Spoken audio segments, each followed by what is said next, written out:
9:57 win Wednesday night in New Jersey. N.J. Benson scored 21 points in that game. C.J. Gunn came off the bench with 18. Benson inside back-to-back 20-point ball games. C.J. Gunn has started to get it going. I think he's buying his new role as a guy that adds some firepower off the bench. But when you zoom out and you take a look at why the Demons are playing that much better, Dave, what stands out to you? Well, it's interesting, as you mentioned, Zach, that they've changed that lineup, that they took C.J. Gunn out of the starting lineup. He switched around a little bit the last couple games here. And I kind of like C.J. Gunn coming off the bench. He's kind of a streaky scorer, streaky shooter. He really adds a dimension to this team coming off the bench. And he and Brandon Macklin have been the factors that have been, I want to say, most consistent, because certainly N.J. Benson, I think, has been the most consistent. You talk about the way he's performed. 18, not only has he scored back-to-back 20-point games, but 18 out of 20 from the field in those two games. Just that's a bizarre number. He's his field goal percentage this year is over 62%. And he's got one of the highest field goal percentage, 63%, ranks third best all time behind Stanley Brundy. Had a couple years where he shot about 64%, but other than that, N.J. Benson is having a good year scoring the ball, percentage-wise shooting, as we've seen in a long time in the DePaul uniform. I think the thing that has also struck me, we've watched a lot of Blue Demon games over the last few years, and even when the Demons have been winning, it hasn't really been exciting. Demons are exciting, and you say that about a team that is only averaging a little more than 71 points per game. But the reason I bring it up is DePaul leads the nation in alley-oops. There's a little razzle-dazzle. They play so hard defensively, so you get a lot of balls that are knocked away. You start fast breaks. It's fun stuff, the stuff that when you started playing basketball, there's a certain kind of game that you wanted to play and a certain kind of game that you wanted to watch. Who doesn't love seeing alley-oops and up and down tempo action? It's interesting. Well, I don't know about if you've talked to Coach Holtman specifically about this. I keep thinking I'm going to ask him, and I haven't. I don't know if they focus on that in practice all the time. We take that for granted. As you say, we lead the country in alley-oop passes. I think N.J. Benson is in the top 5 in the country, and we really don't talk much about that. Again, it's kind of in the flow of our offense.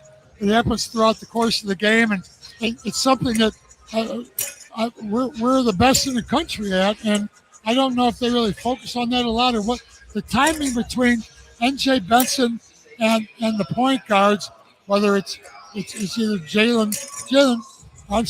Brandon Macklin has just done a fantastic. He gets better and better every game. Brandon Macklin, beginning of the year, I was not a huge Brandon Macklin fan, but I certainly am now. He makes the big plays for us. He comes up with all the gritty plays where the 50-50 balls, the crunch plays where it really matters the possession. He'll find a way to get to the basket. There's so many things that really don't necessarily show up in the scoreboard, but it really makes a difference at the end of the game. He's been such a leader on this team. Macklin is a 6'3" senior guard from Jackson, Tennessee, a transfer from Radford, who's averaging more than 11 points per game in Big East Conference play. In fact, the last game against Providence 2 weeks ago, he was really the only player who showed up for the Blue Demons, scoring 17 points, and it was that effort off the bench that earned him a starting nod, and he's been in the lineup with the first 5 ever since, and the Demons have won 2 in a row against 2 of the tougher teams in the Big East, Creighton and Seton Hall. And to answer your question, the Demons have a bunch of former head coaches as assistants on Chris Holtman's staff, and they kind of have the basketball version of an offensive coordinator and the defensive version of a defensive coordinator. And the defensive coordinator is Brandon Bailey, former G League coach. He used to be a manager for Doug Bruno's women's basketball team, but again, joined forces with Brad Stevens with the Celtics and became an assistant under Stevens. That led to the G League, and he's a Chicago native back home.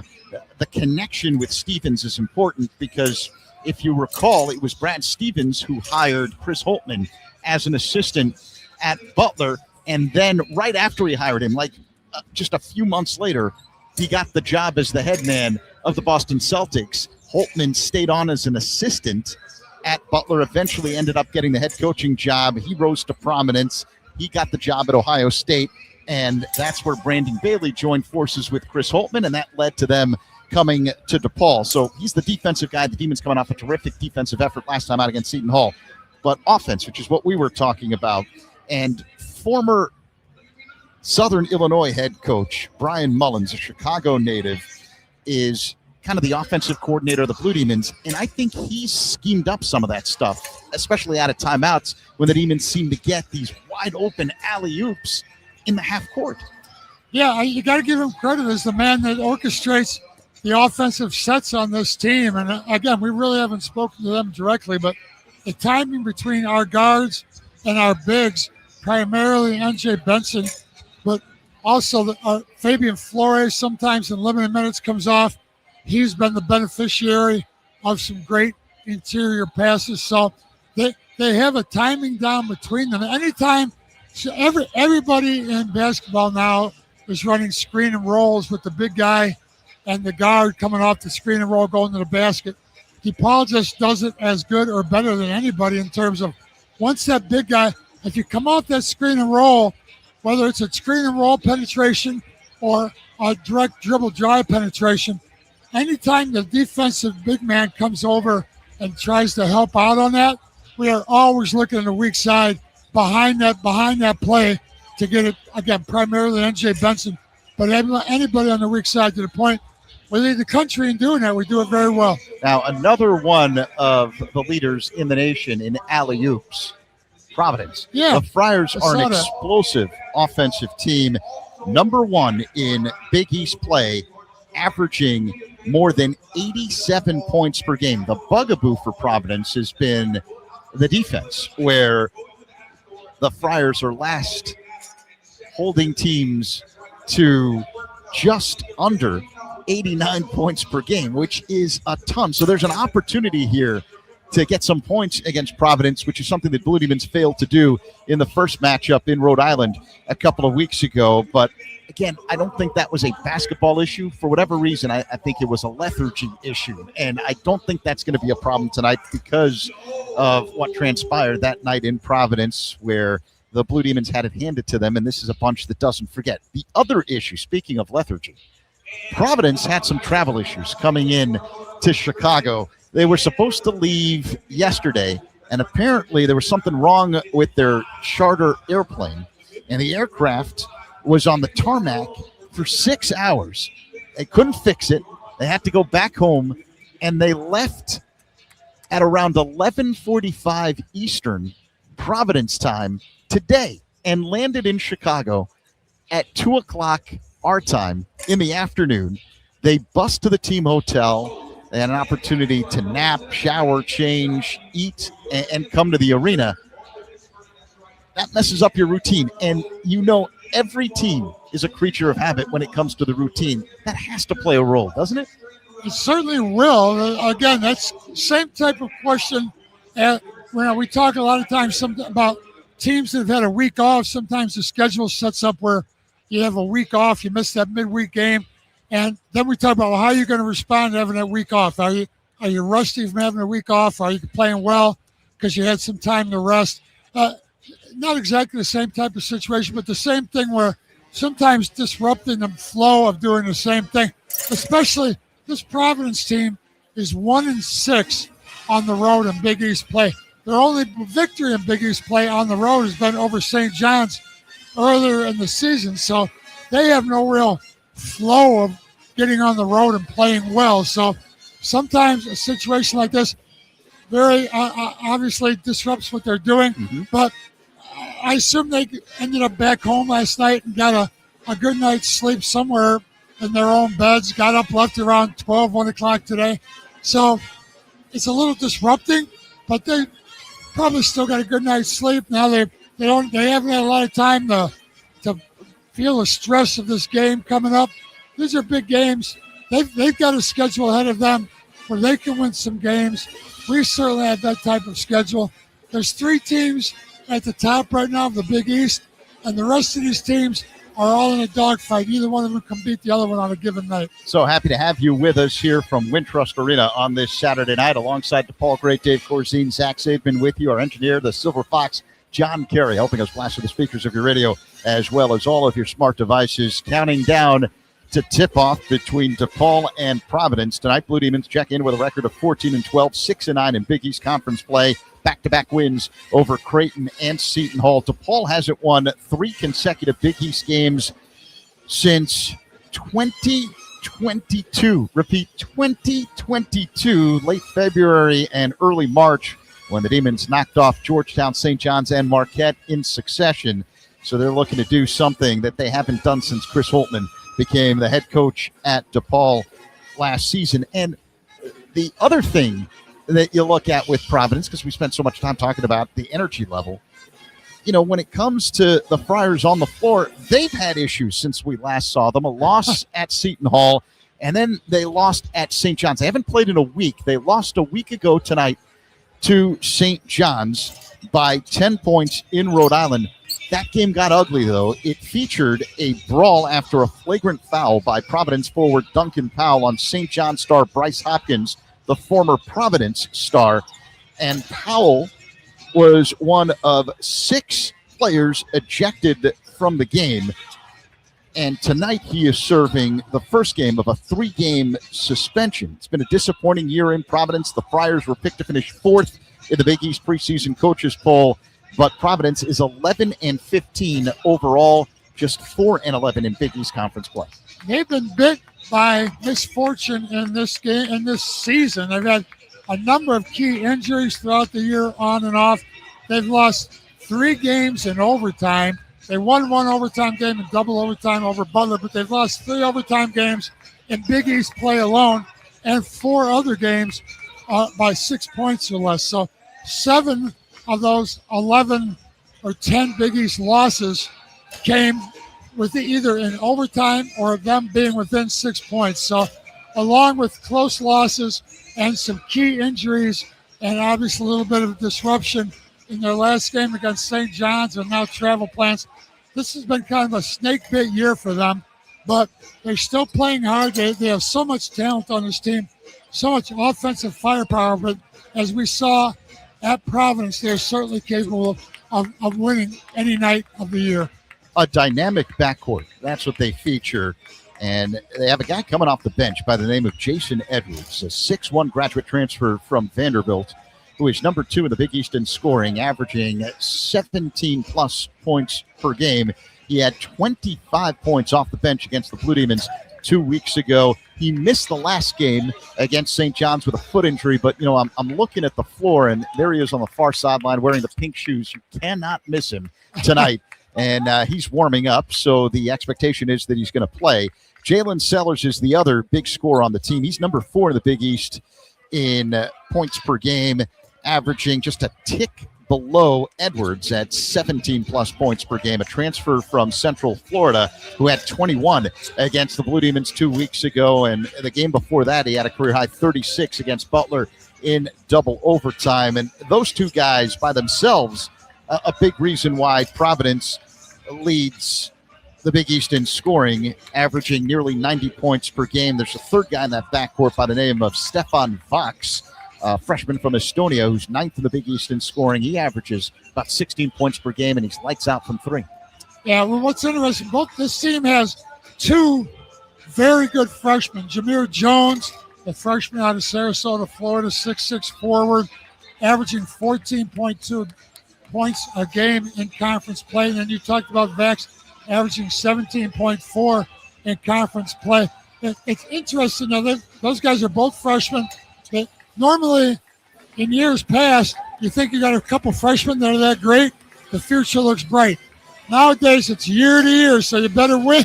You better win now. Just like our team here, we finally got things turned around. We're playing good basketball. A lot of these guys aren't going to be here next year, so you got to take advantage of the opportunities when you get them. Demons have lately. They've won back-to-back games since the loss at Providence. And moments ago, I had a chance to talk to DePaul head coach Chris Holtman, and I asked him what's been the difference with the Demons during this winning streak.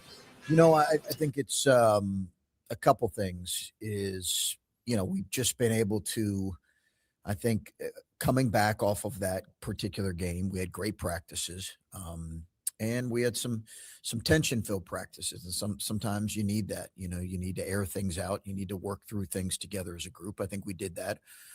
We all took accountability for our performance against Providence. And listen, Providence is one of the most talented teams in the Big East. They can win the Big East Conference tournament. So we need to be able to give them credit too, but we needed to be a lot better than what we were. We have these last few games, and we need to continue to do that tonight.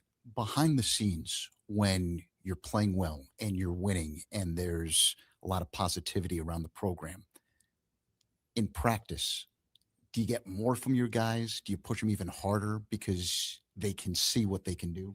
Sure. I don't think we, I don't try to change at all, whether we win or lose outcomes. It's really based on how we play and what our effort is in the previous game, addressing those issues, whether we win or lose. If we win and we have poor effort or poor execution, we're going to address that, Zach, and move forward. If we lose and we have really good effort, then we're gonna say that, and we're going to try to improve in some other areas. So, listen, I think our guys felt really good about closing out a hard-fought Creighton game and winning on the road the other night, but they know they've got a lot of work ahead of them. They've come hungry in practice, and they know they've got a great challenge tonight. Before we get to the tactical stuff you need to beat Providence, they've had some issues. Do you address that with your team, or is it just simply about what you need to do on the floor to win? Issues in terms of travel? Mm-hmm. Based on my experience, Zach, it plays zero impact. When I was head coach at Gardner-Webb, I flew same day to DePaul and we won the game. Like it really has very little impact. What impacts is they've got good players and they play in space and they're really talented.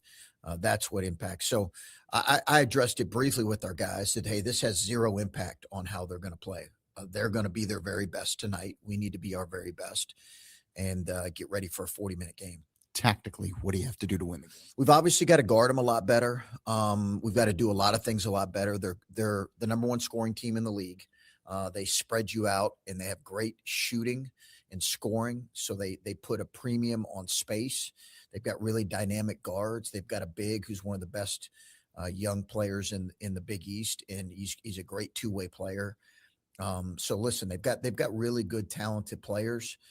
Both offensively and defensively. Their defense has improved a little bit, but their bread and butter has always been their offense this year. It begins with us having a great defensive effort. And you talked about the spacing that they have. How do you make life difficult for them offensively? We've got to be great in our positioning off the ball, great in our ball pressure, great in our positioning off the ball, Zach. And then we've got to be able to what we call shrink and inch out to shooters.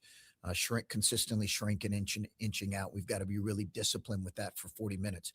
Listen, these guys won at St. John's. They're the only team to do that in the league. They almost they could have really swept UConn. So it's going to be a game where our defense has to lead us, and then we've got to be able to score the ball. How do you do that? Well, I think we've got to be able to attack in transition and do that effectively. And then you've got to make them guard when, they've got to there's no real advantage in transition. You've got to make this team guard. Because they're so good offensively. It's a little bit like a football team. If you don't want to keep giving them the ball back, we've got to make them guard and score on them and be able to attack in the ways we have the last couple games. Is there anything I've missed heading into tonight's game? No, I mean, I no, you're really good at your job. So, you can judge that. But I think most importantly, our focus has really been on the game. We don't pay any attention to anything else outside of, travel issues, or they've had a week off. They're plenty rested. I know what happened in the last St. John's game. This is going to be a Providence team that's going to be ready to play, and we need to be ready to play. Best of luck tonight. Okay. Thanks, Zach. That's DePaul head coach Chris Holtman as the Blue Demons look to win their third Big East game in a row for the first time since 2022. As DePaul hosts Providence tonight, the rematch of what was a very ugly game 2 weeks ago in Rhode Island. A game the Friars won big, 90-72. Providence shot 59% in that game. Before we get to the starting lineups, let's pause for the playing of the national anthem. Here's public address announcer Gene Honda. The Providence Friars. Ladies and gentlemen, if you're able, please rise and join us in honoring our country with the singing of our national anthem, performed this evening by Lauren Hall. Oh, say, can you see by the dawn's early light what so proudly we hailed at the twilight's last gleaming, whose broad stripes and bright stars through the perilous fight o'er the ramparts we watched were so gallantly streaming, and the rocket's red glare, the bombs bursting in air, gave proof through the night that our flag was still there.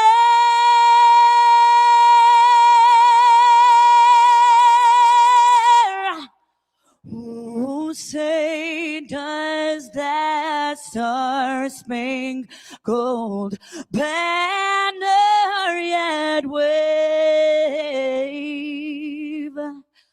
o'er the land of the free and the home of the brave? A stirring rendition of the national anthem as we get set for basketball here at Wintrust Arena tonight. Blue Demons looking to win their third Big East game in a row as DePaul hosts Providence. Alongside Dave Corzine, Zach Saidman with you courtside here at Wintrust Arena. Let's get right to the starting lineups. We'll start with Chris Holtman's Blue Demons, who come in with a record of 14-12, 6-9 in Big East Conference play. The Demons can surpass last year's victory total with a win here tonight against the Friars. Three-man backcourt for DePaul featuring Brandon Macklin, 6'3" senior transfer from Radford, who's been lights out in conference action, averaging more than 11 points per game in Big East play, including 17 points 2 weeks ago at Providence. He's joined in the backcourt by Layden Blocker, a 6'2" junior transfer from Arkansas. In his second year with the Blue Demons, he averages just a tick below 12 points per game, 3.5 assists per contest, 2.5 rebounds per game, and nearly 2 steals per contest. The third man in the backcourt is R.J. Smith, a 6'3" redshirt junior transfer from Colorado who averages 7+ points per game, nearly 3 rebounds, and more than 2.5 assists per contest. Up front for DePaul, Theo Pierre-Justin, 6'10", sophomore from France, who hit a couple of huge threes last time out in the victory at Seton Hall on Wednesday night. And rounding out the first five for the Blue Demons is DePaul's hottest player, M.J. Benson, 6'8", senior transfer from Missouri State in his second year with DePaul. He's had back-to-back 20-point games, 23 points and 10 rebounds against Creighton in DePaul's last home game. And last time out at Seton Hall, he finished with 21 points and 8 rebounds. On the season overall, Benson averaging nearly 11 points per game and 7+ rebounds per contest. For Kim English and the Providence Friars, a disappointing record of 11-15, 4-11 in Big East play. The Friars are coming off back-to-back losses to Seton Hall and St. John's, but they've been off for a week. They're missing reserve forward Duncan Powell, suspended for the incident last time out in that bench-clearing brawl with St. John's. Really hard, flagrant foul on Bryce Hopkins, the former Providence star who now is at St. John's. It got ugly, so he's serving the first of a 3-game suspension tonight. So here's the starting lineup for the Friars. They've got a 3-man backcourt featuring Jalen Sellers, 6'5" graduate transfer from Central Florida, who is fourth in the Big East in scoring, averaging more than 17 points per game. He's joined in the backcourt by Stefan Fox, a 6'7" freshman from Estonia, who's 9th in the league in scoring, averaging nearly 16 per game. And the third man in the backcourt is Ryan Mila, a 6'7" sophomore from Massachusetts, who had 16 points and 8 rebounds against DePaul 2 weeks ago. Up front for Providence, Jameer Jones, 6'6" freshman from Sarasota, Florida, who averages 12-plus points per game and nearly 4.5 rebounds per contest. And in the middle for Providence, one of the best big men in the Big East, Oswin Erunse, a 6'10" sophomore from Nigeria, third in the Big East in rebounding at more than 8 per game. He averages 7.5 points per contest, but defensively, he's a force. Number 1 in the league in blocks at 2.5 per contest. He had 10 points, 13 rebounds, and 4 blocks, Dave, against the Blue Demons in the first matchup 2 weeks ago in Rhode Island. Well, certainly they have a lot of talent on this team. That's one thing. You talk to anybody that follows the Big East, and pretty unanimously agree that this Providence team has underperformed relative to the talent they have on the team. And again, lots of reasons for that. They gave up some close losses, 3 overtime losses, 4 other games within 6 points, but what they have to take care of. Here's a big stat to me real quick for say the Providence team. Their opponents have had 240 assists to only 121 turnovers, about 2-to-1 difference on assists to turnovers on the teams that they play against. So they're not doing a very good job. You talk about they're the ones that give up the most points in the league in Big East play. That's one of the big reasons. The officials tonight, Dave, Brian O'Connell, Cleet Larson, and Tim Smith. Blue Demons come out wearing their retro-era home uniforms from the late 1970s and early 1980s. The uniforms inspired by the Mark Aguirre era. White with blue numerals and lettering outlined in scarlet. And horizontal block stripes on the sides of the jerseys and the shorts, featuring white, blue, and red coloring. Providence wearing black road uniforms with white numerals and lettering, gray and white piping down the sides of the jerseys and the shorts. Benson will jump tip with Erunse. The ball up in the air, and the Demons control the tap as DePaul looks to win its 3rd consecutive Big East game for the first time since 2022. Home tonight against Providence. Off to the right, it's Brandon Macklin. He drives right baseline. He's under the basket. Now left of the lane. Up high blocker, right of the circle, Pierre Justin. Loops a pass inside Benson. Up fake on Erunse. Hangs in the air and banks home a layup with the right hand. Of course it goes. It bounced around a little bit, almost fell off, but he's made 8-10 of the last 20 shots coming into that one right there. So the Demons strike first, a 2-0 lead over the Friars. 40 seconds gone by. Alley-oop, catch, and a jam by Erunse flying in from the left side. We expected that. These two teams are so proficient at the lobs this season. DePaul number 1 in the country and Providence right near them. R.J. Smith, sidestep 3, knocks it in from the left side, and the Demons take the lead, 5-2 over Providence. A minute gone by, and a pass knocked away along the near sideline, out of bounds by R.J. Smith in the front court. It remains Providence ball with 27 to shoot.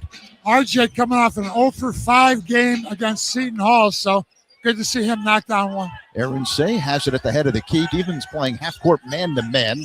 Now it's Fox for 3, and he drills it from the left side. So we've got a little bit of a shootout early. 5-5 game, DePaul and Providence. This isn't Seton Hall. These guys can score, Providence. Blocker has it at the free throw line, off to the right. Pierre Justin back to Blocker, head of the key. A minute and a half gone by. Blocker gives right side now for Macklin. Jab step right, puts it on the floor, drives right, stops mid-post, right of the lane, backing in, whirls inside the paint. And now we've got a whistle, a foul called on Providence. Oh, my goodness. It's not much ball movement there. Brandon Macklin able to get his shot up back, and usually he's bigger and stronger than his defensive matchup. That time again, this had took the ball into the lane and finally got the foul call. So the Demons will trigger in front court baseline right. Blocker throws it to Benson at the right elbow, holds the ball, waist high, gives to Blocker right of the circle. He'll launch for 3. Back rim, no good. Erunse skies for the rebound. Providence basketball. Fox across the line, down the left sideline with a right-handed dribble. Switches to the left. He's at the three-point line. Marker at the head of the key. Fakes a jumper. Plays catch with Erunse left of the circle. The big man throws it inside, ball knocked away by blocker, picked up by Pierre Justin. Demons ball. Blocker at the head of the key, flips it right side now for Pierre Justin. Off to the left, R.J. Smith shakes the shoulders, crossover dribble, drives to the free throw line, penetrates, stops mid-post, hangs in the air, floater upside rim, no. And the loose ball is corralled in the far corner by Mila for Providence. He sprints into the front court, bullet pass inside, Arunse, layup, no. But you heard the whistle. A foul's been called on DePaul. 2 free throws coming up for Oswin Arunse of Providence. Well, you see the pace of this game. Providence pushing the ball. Every chance they get, make or miss, they're coming down. DePaul not able to recover defensively. They're quick enough to prevent that drive to the basket, but they did stop the layup. Are going to send him to the free throw line. Arunse misses the first free throw, Dave. He's just a 57% free throw shooter this season. Nearly 2.5 minutes gone by here in the opening half. DePaul and Providence tied at 5. Demons coming off back-to-back wins over Creighton and Seton Hall. Arunse's second free throw short, so he misses both. Rebound Pierre Justin, Demons ball. Layden Blocker brings it up across the line, down the right sideline. Head of the key, Pierre Justin. Left elbow now. It's Benson with his back to the basket. Throws it left side, Macklin. A 3 on the way. That doesn't go at the back of the rim. And the rebound taken down by Jones for Providence. He loops a pass into the front court, driving Sellers, left baseline. Kick out Mila in the right corner. Up high, it's Jones. He drives left, hangs in the air, layup, banks it home.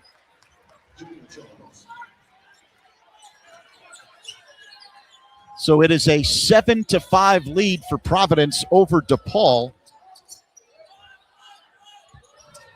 DePaul works the ball around the perimeter. Off to the right, it's Pierre Justin. Now in the right corner, it's Macklin. He hops inside the paint. Now turns baseline, whirls back inside the paint. Lefty hook short. And a rebound taken down by Jones for Providence. He sprints into the front court straight away. Jones crossover dribble. Fakes a 3 head of the key. Pass to Arunse, right of the circle, right back to Jones. Drives right, layup, short. Rebound Arunse, turnaround hook with a left hand. It rolls around the rim, won't go in. Rebound Benson, DePaul ball. Demons can tie it up here. It's a 7-5 lead for the Friars. 3 minutes gone by. Off to the right in three-point territory. It's Blocker, head of the key. Benson right back to Blocker, head of the key. Puts it on the floor, whirls left, angle cut off, feeds Macklin behind the arc. Now head of the key, Smith. Inside pass, Pierre Justin. Alley-oop, off glass, caught by Benson. Under the basket, couple of up fakes. Layup, blocked by Arunse. Loose ball retrieved by Sellers. Here comes Providence. Hesitation, dribble off to the right, and he traveled. So a turnover. Demons catch a break. They'll get the ball back after this official timeout. 15:56 remaining in the first. It's Providence 7, DePaul 5. What a pace in the early going tonight. It's interesting that the different teams in the Big East and the style of play that they incorporate. We just got done playing that Seton Hall team who leads the Big East in defense, the best defensive team in the Big East. Now we're playing the worst defensive team in the Big East and the best scoring team in the Big East. So we didn't have a lot of turnaround time. Played Saturday and then back here today. We play on the road. We come back and play at home without a lot of turnaround time. We have played this Providence team once before, so we've got some knowledge of the way they play, but it's an adjustment to go from a defensive battle with a team that's going to grind it out. All of a sudden now this Providence team is all about transition and running the floor, so you've got to be prepared for whatever the team's going to do. Dave, it's time now for the Pepsi Who's Hot segment. Who do you think is going to be hot for the Blue Demons tonight?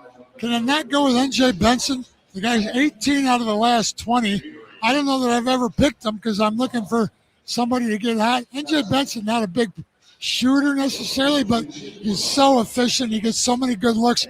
Again, we lead the country in alley-oop passes. He's always ready.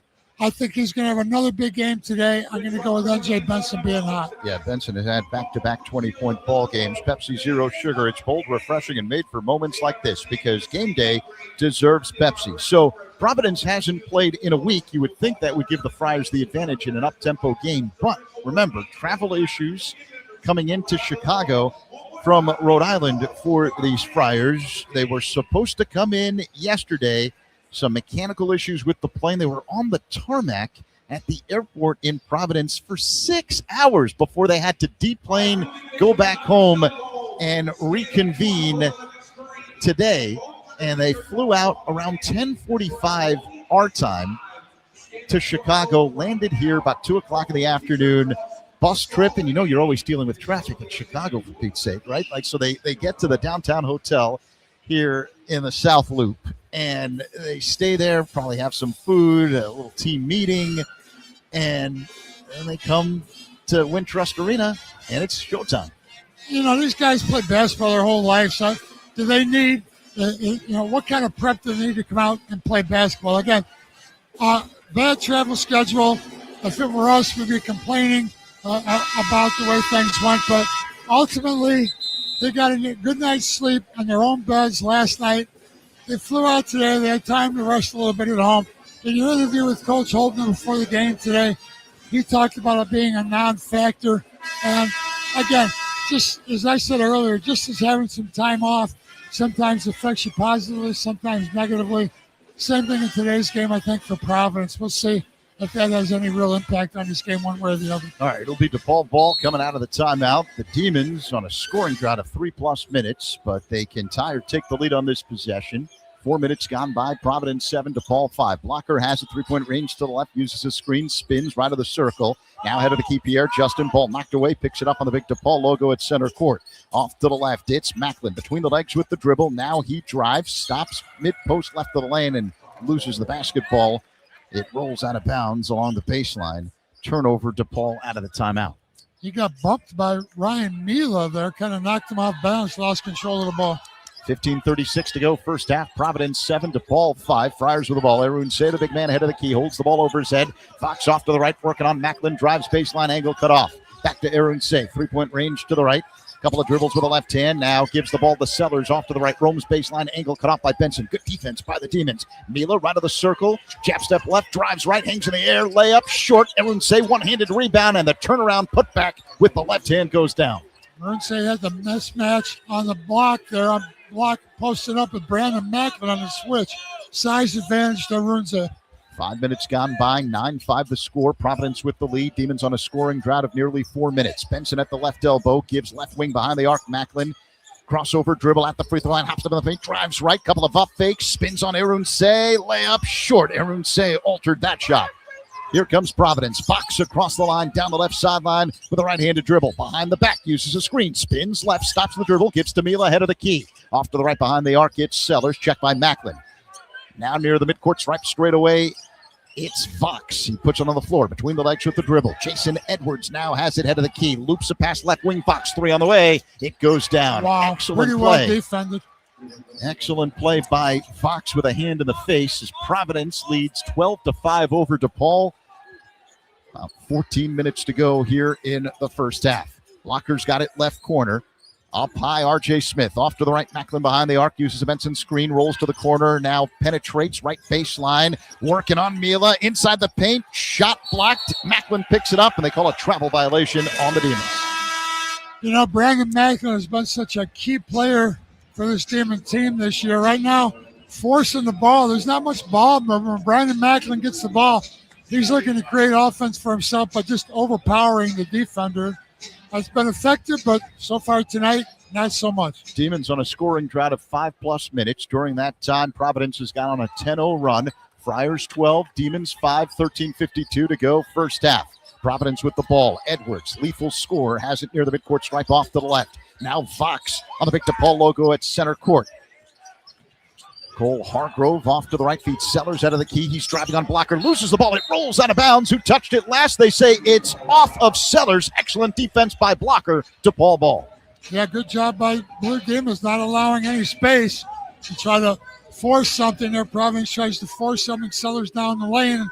Good defensive stand that time. 13.5 minutes remaining in the first half. It's Providence 12, DePaul 5. Demons with the ball. Left elbow, Benson feeds blocker off to the left in three-point range. Off a curl, C.J. Gunn, left circle three. It goes down! Instant offense off the bench now. C.J. Gunn had 18 off the bench last time out in the victory at Seton Hall. He's taken to the roll. He's been coming off the bench since that loss to Providence. Fox has it off to the right in three-point territory for the Friars. He drives right, hangs in the air, gives mid-post. Hargrove floater, shot no. Rebound Hargrove, kick out Sellers, top key three. It goes down. We caught a break there. Hargrove missed a gimme, but he's able to get his ball back knock it out for a 3 turned out to be even worse. Providence has a 15-8 lead over DePaul. 12:45 remaining here in half number 1. Blocker drives inside the paint, floats up a runner. It's no good. Fox the rebound. Providence on the move. Fox gives right corner Edwards. Pass up high through the wickets of Fox, and it rolls out of bounds along the far sideline of the backcourt. Demons catch a break. They get the ball on the turnover. Edwards lost control of that ball. He was preparing to throw it off the dribble, and he just slipped off of his hand and threw the ball away, basically. Providence 15, DePaul 8, 12:32 to go first half. Demons will have the ball in the front court. As Cruz McClure checks in for the first time tonight, freshman from outside Columbus, Ohio. The Frenchman, Teo Pierre-Justin, will get a breather. CJ Gunn to trigger in, far sideline of the front court, feeds blocker off to the right in three-point territory. NJ Benson head of the key, loops a pass now between the rings to blocker. He drives left, angle cut off by Sellers. RJ Smith off to the left. McClure head of the circle, uses a gun screen, spins right. He's in three-point territory, stops the dribble, gun right corner, fakes a 3. Now gives to McClure head of the key, hand in the face from Mila. He'll launch with 1 on the shot clock and air ball. And the Demons turn it over on the shot clock violation. Mental error there, not aware of the shot clock until it was basically going off. Cruz McClure had to cast one, but not a good shot, not a good awareness. Another substitution for DePaul. The big man from Spain, 7'2", Fabian Flores enters for the first time as NJ Benson gets a breather. 12:10 to go in the first. Providence 15, DePaul 8. It'll be Friar basketball. Nilavon Daniels in the game for the first time. He's a sophomore from St. Louis. Head of the key, it's Hargrove, holds the ball chest high. Directing traffic, spins left with the dribble. Now stops, bounce pass inside. It's Jameer Jones who's fouled. I think that's going to be on RJ Smith, which would be his second foul if that's the case. They actually call it on Cruz McClure, the freshman, so he picks up his first. And that leads to an official timeout. 11:57 remaining in the first half. Providence with a 15-8 lead over DePaul. Zach Saban, Dave Corzine with you. It's Hall of Fame weekend from a basketball standpoint. Former Blue Demon Wilson Chandler inducted into DePaul's Hall of Fame. You're a member. It's a special honor. Yeah, it certainly is. And again, Wilson Chandler had such a great career. He left DePaul early, and people didn't know what type of NBA career he would have. 15, 20 years later, he's still having an NBA career. So it's great to see him inducted in the Hall of Fame. He certainly belongs in there. Providence on a 13-3 run over the last 6 minutes and 45 seconds. The Friars have the lead tonight, 15-8 over the Blue Demons with 11:57 to go in the first. Hey, Blue Demon fans, when it's game day, make Pepsi Zero Sugar your drink of choice. It's bold, refreshing, and made for moments like this because game day deserves Pepsi.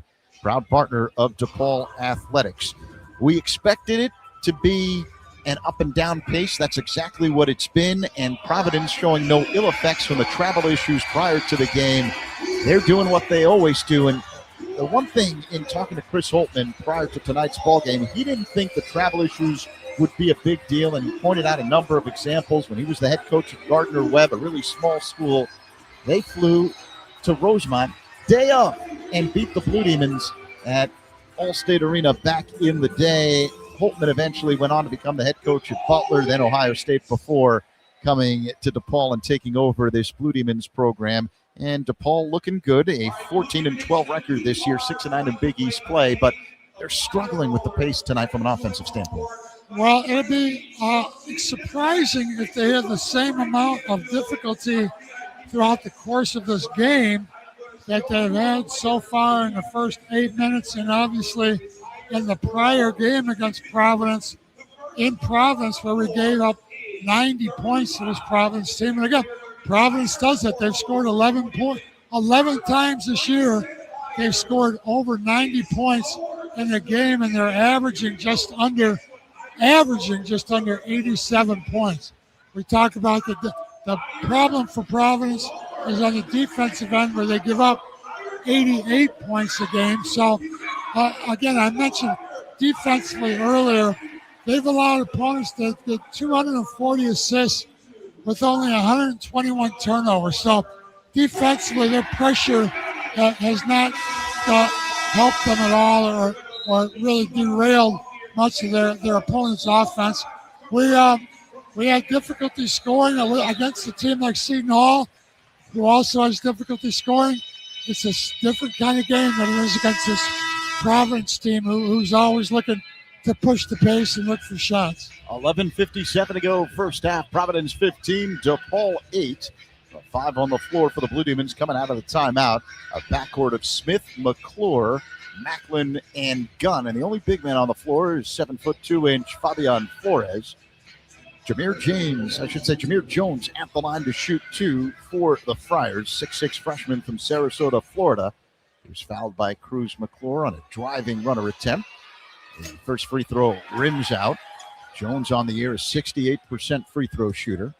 Providence 0 for 3. Now they missed their first 2, and that makes 3. Let's see. Jones bends the knees, flicks the right wrist, and hits the second free throw. Banged against the front of the rim, hit the back of the rim, and then dropped in. Demons basketball down 16-8 here with under 12 minutes to go in the first. R.J. Smith head of the key, off a curl, left of the circle, McClure. Right wing behind the arc, Smith holds the ball over his head. Back to McClure, top of the circle, pass to the far sideline, knocked away. It's loose at midcourt, picked up by McClure, stolen by Daniels. 2-on-1 break, and Jameer Jones lost the ball, and it spills out of bounds under the basket. Huge break for DePaul. There's about 4 turnovers, 2 per team in that one sequence. They finally get the ball back. They get a wide open layup coming, and then they dribble the ball off their foot. So, lot of action, little results. Demons basketball. R.J. Smith has it. Has to go the full end of the floor against light pressure by Daniels in the backcourt. Smith crosses the line off to the right. Macklin head of the key. Left elbow, it's Flores wearing gold shoes with his white DePaul home uniform. Now he gives to Macklin, top of the circle. Drives right, stops at the free throw line, spins left. Hard dribble with the right hand. 10 to shoot for the Demons. Off to the left behind the arc, it's Smith. Is anyone looking at the shot clock? Screen from Gunn. Kick out left corner. Macklin, 5 to shoot. Hop step in the paint. Reverses. Lefty layup. Banks it home. There he goes. 0 for 3. Trying to get inside deep. That time he got a nice look at it. First bucket of the game. Providence 16, DePaul 10. 10:58 to go here in the first half. Friars with a basketball, and we've got a whistle, a foul away from the ball. Smith, off the ball. That will be his second. So Smith heads to the bench, checking back in. Layden Blocker, 10:55 to go in the first. Providence 16, DePaul 10. Friars will trigger in the front court. Along the left sideline, Jameer Jones will put it in play. Holds the ball waist high, waits for a cutter, feeds Arun Say head of the key. Right of the circle, it's Mila driving on Gunn, stops mid-post. Back to Arun Say head of the key. Holds the ball over his head, waits for a cutter, loops it to Vox. Up fake left side, sidestep. Now he'll launch a 3. Back rim doesn't go. C.J. Gunn with a rebound. Out to Macklin across the line, off to the left with a right-handed dribble. Flips it behind him. Gunn fakes a top key 3, drives, floater in the lane, goes down with the right hand. Pretty move by C.J. Gunn, and the Demons within 4. Providence basketball. Sellers has it between the rings, uses a screen from Arun Say, drives right. Now a follow-away jump shot from the right baseline, goes down.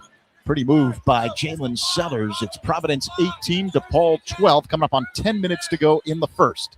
Demons with a basketball. Left of the lane, it's Flores. He dribbles to the elbow, holds the ball chest high. Now Macklin head of the key.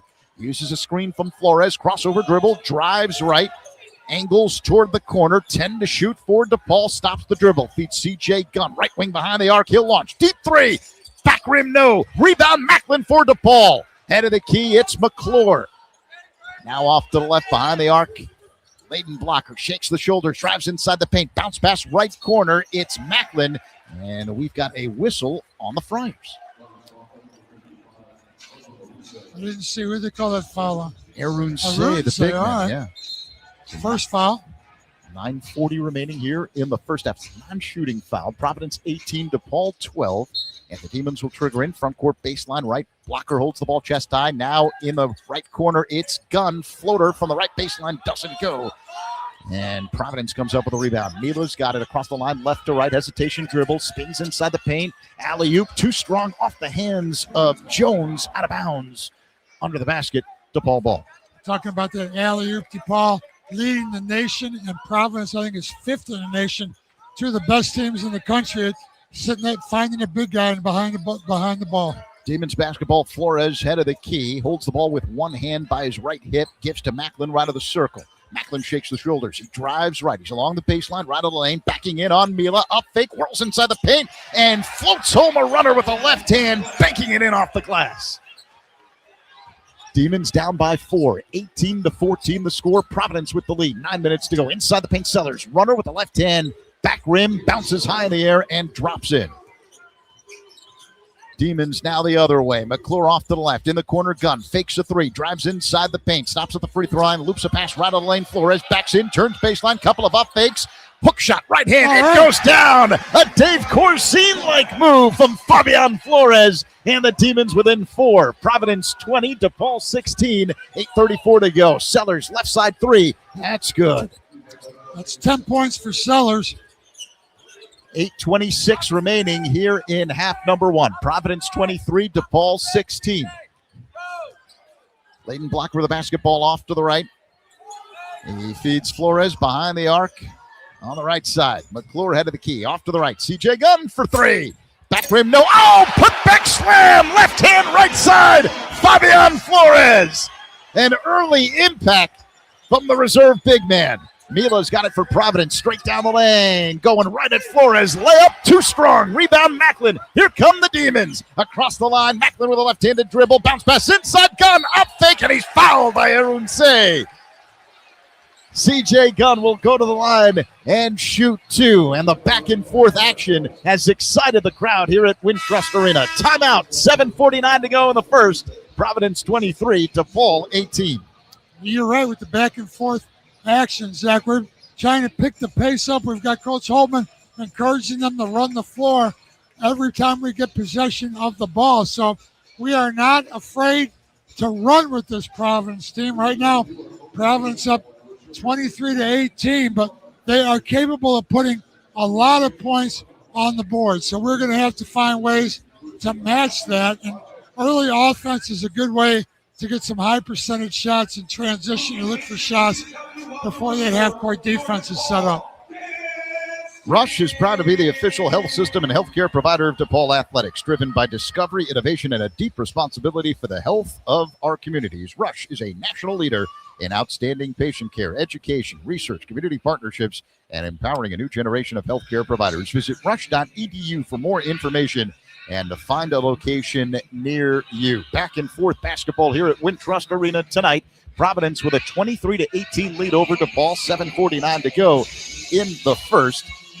The Friars led by as many as 8 points at one point, going on a 10-0 run. The Demons went scoreless for about a 5-minute stretch of this game, but they got in the offense going again, and that's a big deal. Yeah, it is. You hit the statistics in this game. Providence, 9 out of 15, 60% overall. But look at this, 4 out of 5 behind the three-point line. DePaul is last in the Big East and three-point field goal defense, allowing teams to shoot around 38, just under 40% from behind the three-point line. So that's been a problem the whole year. But it depends on how you look at that. We're 5 points down, and Providence has scored 4 out of 5 from behind the arc, shooting 60%. Now, they shot 60% for the whole game in Providence as they pulled away from us with an 18-point victory. So, still, just the way they finished up that last game, they're able to find high percentage shots and get them to go down. But 4 out of 5 behind the three-point line, I'd be surprised, obviously, if they can keep shooting the ball that well for the rest of this game. So, good news is they have shot the ball well. DePaul's still in the game. Hopefully, we'll tighten up that defense a little bit. And maybe the up and down action early will impact Providence later on in the game, especially since they had to wake up this morning, head to the airport, and arrived in Chicago at 2 o'clock. It's one thing to arrive in Chicago at 2 o'clock. Then you have to get on the bus, deal with the traffic heading it to the hotel. And then once you get to the hotel, everything kind of speeds up, right? Some people, I'm sure, wanted a nap. Others wanted to eat. Then you have meetings. You got to come to the arena, and it's go time. And the Demons are one of the best defensive teams in the Big East. It's going to make it hard on you, especially late in the game if you're huffing and puffing. I agree. I thought about that myself a little bit ago. That they come out fresh, obviously not a lot of prep for this game. They just come out, put the ball out there on the floor and start playing. and they're all basketball players. They know how to play basketball. But you're right. Whatever affected that travel plans or the broken up travel plans had on them may not show up.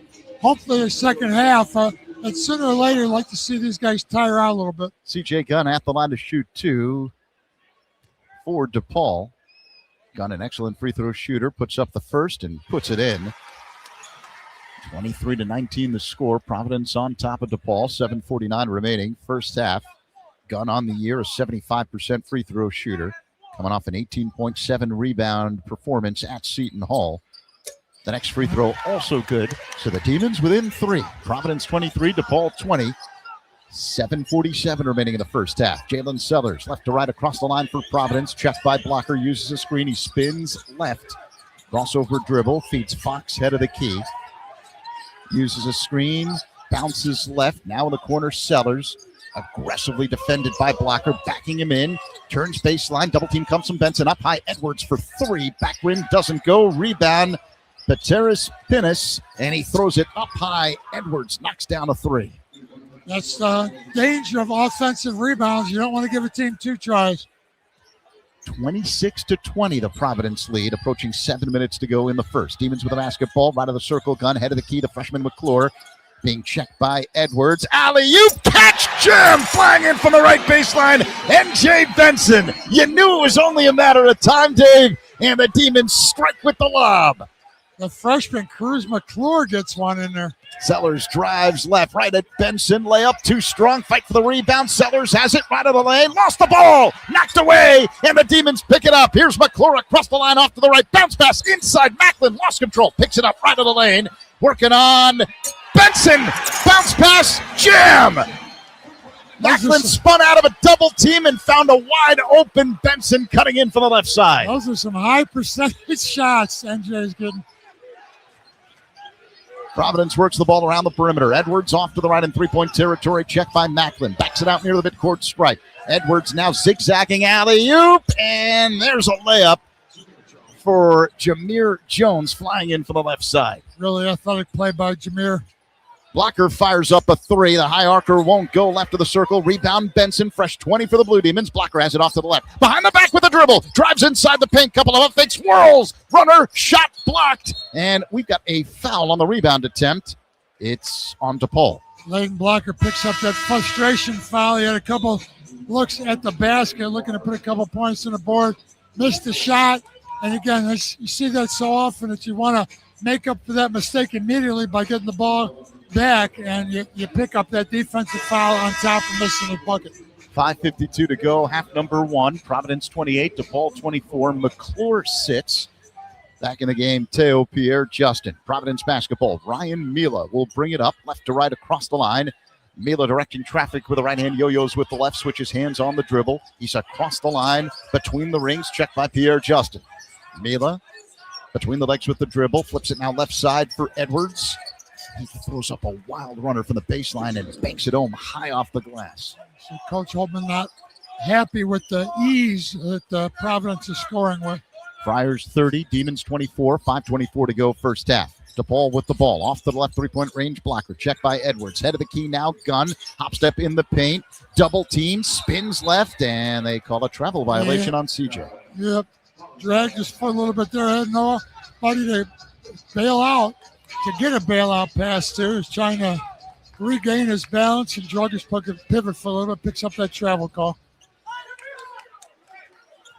Stefan Fox will bring it up across the line, left to right for the Friars. Hard dribble with the right hand, checked by blocker, uses a screen, spins to the head of the key, driving right, fall away jump shot from the baseline, air ball, rebound, Benson into the hands of blocker, across the line straight away, back pass inside, Pierre Justin off his hands, out of bounds. It was an excellent bounce pass. Big men like the bounce pass as the entry feed, but Pierre Justin couldn't handle turnover Demons. I didn't know. No, you got to get the ball up high a bit. I don't like the bounce but that was pass. A big bounce, right? I mean, it certainly was catchable, but I didn't know the big men like bounce. But big men want to get the ball inside. They don't get it very often anymore. Well, he did there. Yeah, he had a chance. Wasn't ready.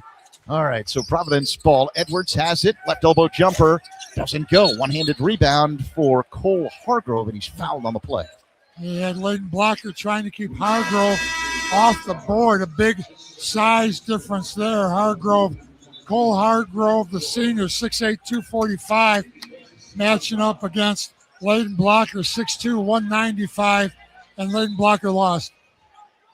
Providence ball, front court baseline right. Edwards, bounce pass left of the lane. Jones reverse layup, banks it home left to right. Inbounds, baseline inbounds play successful by Providence. Good execution. 4.5 minutes to go in the first. It's Providence 32, DePaul 24. Layden Blocker off the left. Head of the key now, Pierre Justin. Shakes the shoulders, gives left side for Macklin behind the arc. Macklin holds the ball by his right hip. Pierre Justin, top key three. Bullseye! Tail Pierre Justin. Wee. The Frenchman puts it home from the perimeter. Edwards has it off to the right, hangs it in. Oh, weak side block, Macklin, and that ball rolls out of bounds along the baseline. That was a nice block there. He just went up and slapped it out of bounds. Providence. As I say, Bill Russell always says, keep the ball in bounds when you block it, but that was an exciting block.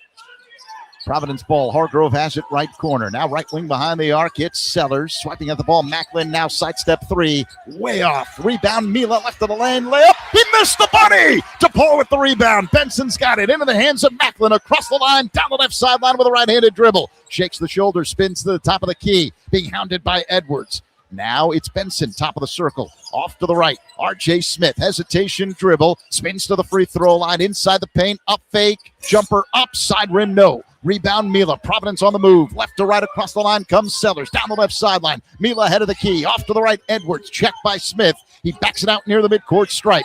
A bounce pass. Left of the circle, Hargrove. Right back to Edwards at the free throw line. Hesitation, dribble. Flips it left side for Sellers with 15 to shoot. Sellers drives left baseline. Hangs in the air. Layup. Banks it home. Good body control that time by Sellers. Didn't allow himself to get off balance as he went to the hoop and fell off 2 feet. That's good. If you're watching basketball, stop in the lane with 2 feet, get your balance, and then go up and score. Approaching 3 minutes remaining in the first half. Providence 34, DePaul 27. At the head of the key, it's N.J. Benson. Hands off to Smith between the rings. Smith shakes the shoulders, drives right at the elbow. He'll step back. The jumper goes down. It hit every part of the rim and then dropped in. 34-29 the score. Providence on top of DePaul with 2:51 remaining here in the first half. Timeout, Blue Demons. DePaul hanging around despite the fact that Providence is shooting better than 50% from the floor. Oh, that's almost an improvement. They were shooting close to 60%. Matter of fact, they were shooting 60% of 9 out of 15 in the earlier part of this game. So 52%, they've cooled off a little. Remember, they made 4 out of their 5 first three-point shots. So right now they're 5 out of 8, which is still 62%, but they've only made 1 out of the last 3. So they've cooled off a little bit. Here's the thing that they really pounded us on at Providence. They out-rebounded us 41-28 in Providence. And look at this here now. They're out-rebounding the Demons 17-9 with 3 minutes left in the first half. So almost a 2-1 advantage for Providence on the boards, and that's tough to overcome. Blue Demon Nation help recruit and retain the best student athletes of the Big East and nationally. Make a gift today to the Fund for Basketball Excellence. For more information, visit DePaulBlueDemons.com/give. 2:51 remaining before the end of the first half. Providence 34, DePaul 29. Demons were down by as many as 8 points earlier in this first half. It's been one lead change. Score's been tied twice. Demons trying to rally back here in this first half. DePaul now nearly shooting 50% from the field at 46 at the moment, 12 of 26, including 3 of 9 from three-point territory. The leading scorer for the Blue Demons so far this evening is C.J. Gunn off the bench with 7 points. And for Providence, Jalen Sellers has 12. He's 4th in the Big East in scoring, averaging more than 17 points per game. He had 21 against the Blue Demons 2 weeks ago in Rhode Island. You know, we mentioned it's Hall of Fame weekend for DePaul Athletics. It's also NASCAR night here at Wintrust Arena. And prior to the game, you and I had an opportunity to get a first-hand look at a special DePaul painted NASCAR. Nice looking car, wasn't it? Really cool. We tried to get you inside. They would not let you unfurl the body and I don't get know into if I got out. I don't know if I'd have been out. I'd have had to do the broadcast from the game. Yeah, I'd have been in the next NASCAR race because we can't get them out. Just let them drive. you would have had to back the car into the arena. It's on the concourse. You'd have to drive it in That's here. a pretty car. It is. It's got the Blue Demon logo on the hood, and it's DePaul on the sides with the number 71. You have any idea how we do in NASCAR? The old I DePaul NASCAR. I would We're I would have pretty paid. good at NASCAR. I would have paid a fine sum to see you crawl into that car. Because the doors don't open. You kind of have to slide in through the window. Yeah. And again, getting in, I think, is a lot easier than getting out, as you mentioned. I think you'd be able to get in. I don't know. I just see my legs dangling outside the window. Have to get you and John to grab a leg each and pull me back out of there. Sorry, I'm just trying to visualize it, and thank goodness we're on not a radio. pretty Yeah, picture. no, it's definitely not a pretty picture. 2:51 remaining in the first half. It's Providence 34, DePaul 29. Blue Demons trying to do something they haven't done since 2022, and that's win 3 Big East games in a row. DePaul coming into action tonight with back-to-back victories over Creighton here at home and at Seton Hall on the road last time out on Wednesday night. Providence ball out of the timeout. The Friars have to go the full length of the floor. Stefan Fox will trigger in. A freshman from Estonia is waiting to get the basketball from official Brian O'Connell. He does. He bounces it to Jalen Sellers. And the Providence point man will bring it up across the line left to right. Turquoise shoes for Sellers tonight with neon gold Nike swooshes. Jones drives right. Layup too Man, strong. they missed some Rebound. layups. Benson into the hands now of R.J. Smith for the Blue Demons. Across the line, off to the right, spins to the middle. Now inside the paint, stops left of the lane and backs it out. Off to the right, Grant Macklin. And now R.J. Smith has it between the rings. Fears off to the left in three-point territory. Stops the dribble. Diagonal pass up high. Gun. Moves right. Loops a pass inside. Benson. Couple of up fakes. Layup. Banks it home with the right hand for the left side. You count that as an alley-oop? I'm not sure. He came down with it and regrouped. It was a nice pass, but it was not an alley-oop. Coming up on 2 minutes remaining here in the first half. It's Providence 34, DePaul 31. Sellers has it near the midcourt stripe off to the left. He centers it. And out drives straight down the lane. Fall away jump shot goes down in the paint with a hand in the face from R.J. Smith. Off balance shot there, a 1 foot fadeaway shot in the about mid range. You don't see a lot of mid range jumper shot anymore, but R.J. Smith Sellers has knocked down a few of them. Demons down by 5, 1:38 to go in the first here at home against Providence. Macklin left elbow up high. Pierre Justin puts it on the floor. Drives right, stops, whips a pass to the corner. Ball knocked away by Fox. Retrieved by the Demons along the near sideline by Gunn. 5 to shoot. Top key 3. Macklin rattles it home as he falls to the deck. What a shot by Brandon Macklin. And the Demons within 2. 1:17 remaining here in the first half. Providence 36, DePaul 34. Jalen Sellers for the Friars on the big DePaul logo at center court. Hard dribble with the left hand. He'll shoot a deep 3. No good. Rebound Gun. Demons can tie and take the lead. Here's Macklin across the line off to the right.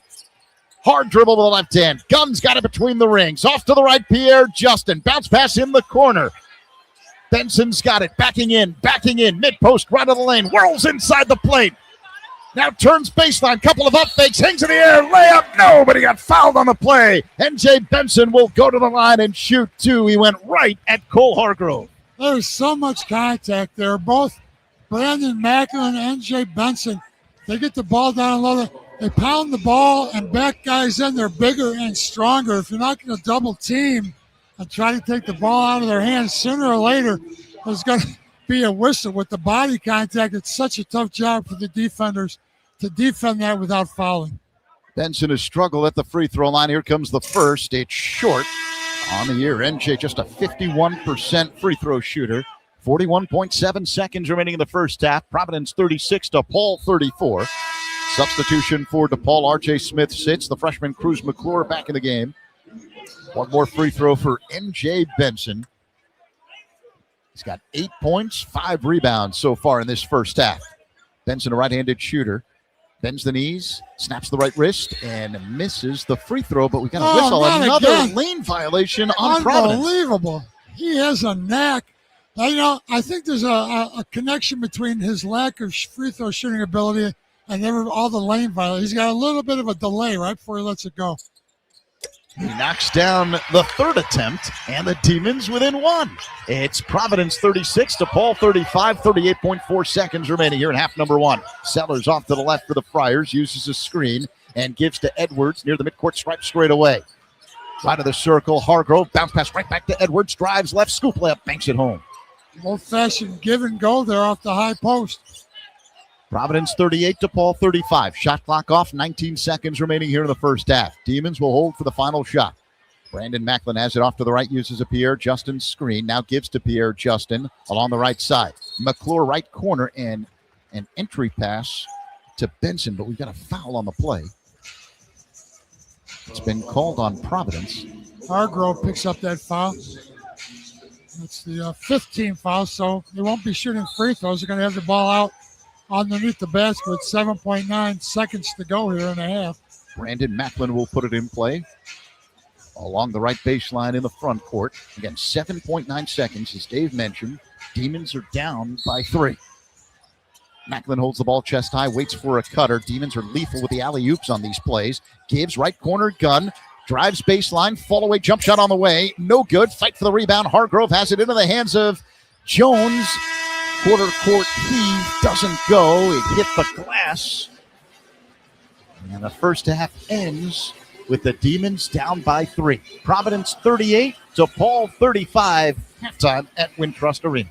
Well, yep, allowed Providence again to shoot over 50% from the field, 51.6% overall in the first half.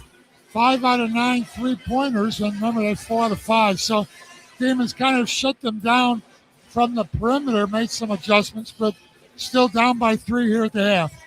38-35 the score. Providence on top of DePaul after the first 20 minutes of play. Zach Saidman, Dave Corzine with you courtside here at Wintrust Arena. The Silver Fox, John Terry, helping us flash through the speakers of your radio as well as all of your smart devices. There's a lot going on in college basketball today. We'll start in Big East play. 4 other games, all of them finals. Number 17, St. John's, an 81-52 drubbing of Creighton. This after the Blue Jays upset UConn earlier in the week. St. John's was not going to be upset at home, and the Johnnies win big over the Blue Jays. DePaul's next game will be in Omaha against Creighton on Wednesday night. Butler, an 80-75 victory over Xavier. 5th-ranked UConn bounces back with a 73-63 win in Pennsylvania against Villanova. And Seton Hall back on the winning track after the loss to DePaul. The Pirates beat Georgetown at home 51-47. On the top 25 board, a whole bunch of games to get you caught up to date on. At the half out west, 10th-ranked Illinois leading UCLA 50-43. 12th-ranked Florida, a 94-75 drubbing of Ole Miss. Cincinnati pulls off the upset at Fog Allen Fieldhouse, an 84-68 blowout win of 8th-ranked Kansas. Number 15, North Carolina 77, Syracuse 64. 9th-rated Nebraska, an 87-64 win over Penn State. It was number 14, Virginia 86, Miami 83. Tennessee, an upset over 19th-rated Vanderbilt 69-65. Number 21, Louisville beats Georgia Tech 87-70. 13th-rated Texas Tech 100, Kansas State 72. 4th-rated Arizona beats number 2 Houston 73-66 in Texas. Number 20 Arkansas 94, Missouri 86. It was number 25, number 25 Alabama with a 90-83 victory over LSU. 3rd-ranked Duke beats number 1 Michigan 68-63. Later on tonight, 6th-rated Iowa State is on the road at number 23 BYU. Here at Wintrust Arena, we've got a tight game after 20 minutes of action. Providence 38, DePaul 35. Fans, it's now time for the first half recap, brought to you by Aries Charter Transportation. All right, down by 3 at the half, 38-35, a little bit better position than we were in that first game against Providence in Rhode Island, where we are down 43 to 26 at halftime, already down 17 at the half in Providence. So 3-point game here at Wintrust Arena. Let's look at some of the individual numbers. Starting out with Providence leading all scorers, the only player in double figures here in the first half. Jalen Sellers, the top scorer in the Big East overall, has 14 first half points on 6 out of 9 shooting, knocked down 2 out of 4 from behind the 3-point line. He leads all scorers. Other scorers for Providence, 7 points apiece.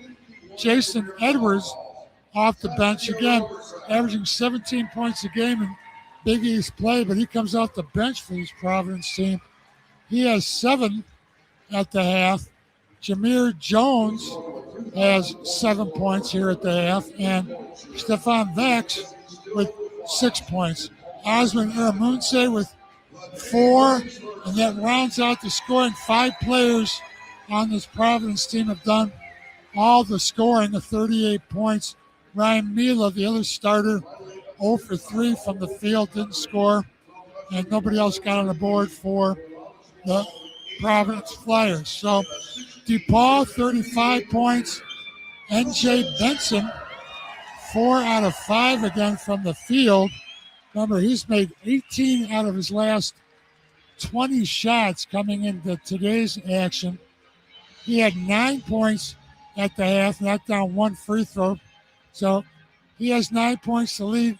All Demons also leads with 5 rebounds. Other scorers for the Demons, Brandon Macklin got out to a little bit of a slow start, 0 for 3. He's come back 3 out of 6 now, made his last 3 shots. He's got 7 points. CJ Gunn, who has now come off the bench, has 7 points, giving us a little bit of instant offense on the floor coming off the bench. RJ Smith got the start. He's got 5 points.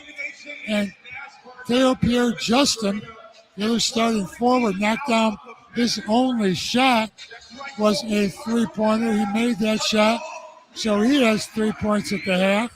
Again, Demons trailing 38-35. That's all the scoring. Demons again getting pounded on the boards by this Providence team. In Providence, they were out-rebounded 41-28.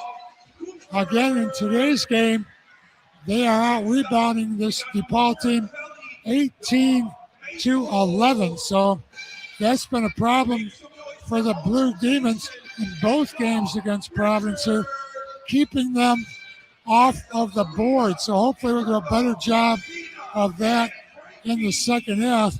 Shooting percentages, right now, Providence shooting over 50%, 16 out of 31, just under 52%. Again, they made 5 out of 9 of their 3-pointers, 55%. Free throw shooting has not been a factor here in this first half for either team, really. Providence 1 for 4, Demons 3 out of 4 from the free throw line, so not much action at the free throw line. Demons just under 50% shooting in the half, 14 out of 29, 48%. They have knocked down 4 out of 10 3-pointers, 40%. So both teams shooting the ball very well, as you would expect in a game against Providence. They're a good offensive team and not a statistically good defensive team. So you would expect it to be a relatively high-scoring game, 38-35 here at the half. Turnovers, Providence with 7 turnovers, Demons with 6, to go along with 8 assists for the Blue Demons. Providence with 10 assists on 16 baskets. So both teams doing a nice job moving the ball. Nobody really in foul trouble. Nobody with more than 2 fouls on either team. So it's been a pretty clean game played that way. As I said, not very many trips to the foul line by either team. Providence has led here in the first half by as many as 8 and have led overall for 17 minutes and 10 seconds here of this first half. But the Demons have have rallied and cut that 8-point lead to 3. They're right in this game. They're down by 3 at the half. And that's our halftime wrap-up, Zach. And there's your first half recap, courtesy of Aries Charter Transportation, as Providence leads DePaul 38-35. Sorry, Dave, I was distracted while you were talking. I had my head down and I heard the reaction from the crowd. I heard a lot of excitement. Tell me what I missed. It's NASCAR night, but there was a dog race, and I believe Ivan the dog was the winner. I don't know. It looked like a schnauzer, but I'm not really sure. But congratulations! Yeah, I'm sorry, I missed that. Congratulations to Ivan for winning the dog race. I think. What was the format? Did they just sprint from end to end, or they have an obstacle course? From the half-court line all the way to the baseline, going from left to right from our vantage point, right. Just to the left of the DePaul bench. How many entries? And I believe there were about 10 10 dogs. of them. Oh, I really missed a lot of excitement. So you miss a game here at the Wintrust, you miss a lot. So. 100%. And very rarely do I have the headset on and not listen to a word that you say, but that's primarily what took place. And prior to that, they honored the DePaul Hall of Fame class here in 2026, including Wilson Chandler, the former Blue Demon basketball star who went on to a long career in the NBA with a bunch of different teams, but primarily with the Knicks and the Nuggets. I spent 2 years with DePaul, the Demons' first 2 years in Big East play, and those were some fun years. Sammy Bahia, Draylon Burns, and Wilson formed a trio that led the Demons to a lot of victories in the early going of their ascension into the Big East. After that, many down years until Max Strus and Paul Reed joined the program. Then the pandemic hit and some more bad years, and the Demons are beginning to rise again, thanks in part to a trio that includes Layden Blocker, C.J. Gunn, and N.J. Benson. Brandon Macklin has joined along. You have Cruz McClure, the freshman. I think that the fun part of watching the Blue Demons this year is that there are a whole bunch of contributors who have made the Demons strong. They come in with a record of 14-12 tonight. Part of what I like about what's fun about watching the Blue Demons this year is they have improved throughout the course of the season, and you see them really developing a personality as a team and getting better on a night-in, night-out basis. You talk about Paul Reed, Max Strus, some of the earlier players we had in years past here at DePaul. The last time the Demons beat Providence here in Chicago, all the way back to February 2nd of 2019, a 67-55 victory for the Blue Demons, in which Paul Reed had 18 points, 15 rebounds. Max Strus contributed 13 points and 7 rebounds in that last time we beat Providence here at home. So hopefully we'll be able to turn that around. It's been 6 years since we've won here at home against Providence. They beat us earlier in the year at Providence. Hopefully we can get this second half here down by 3. But things been going well for the Demons. Let's see if we can continue in the second half.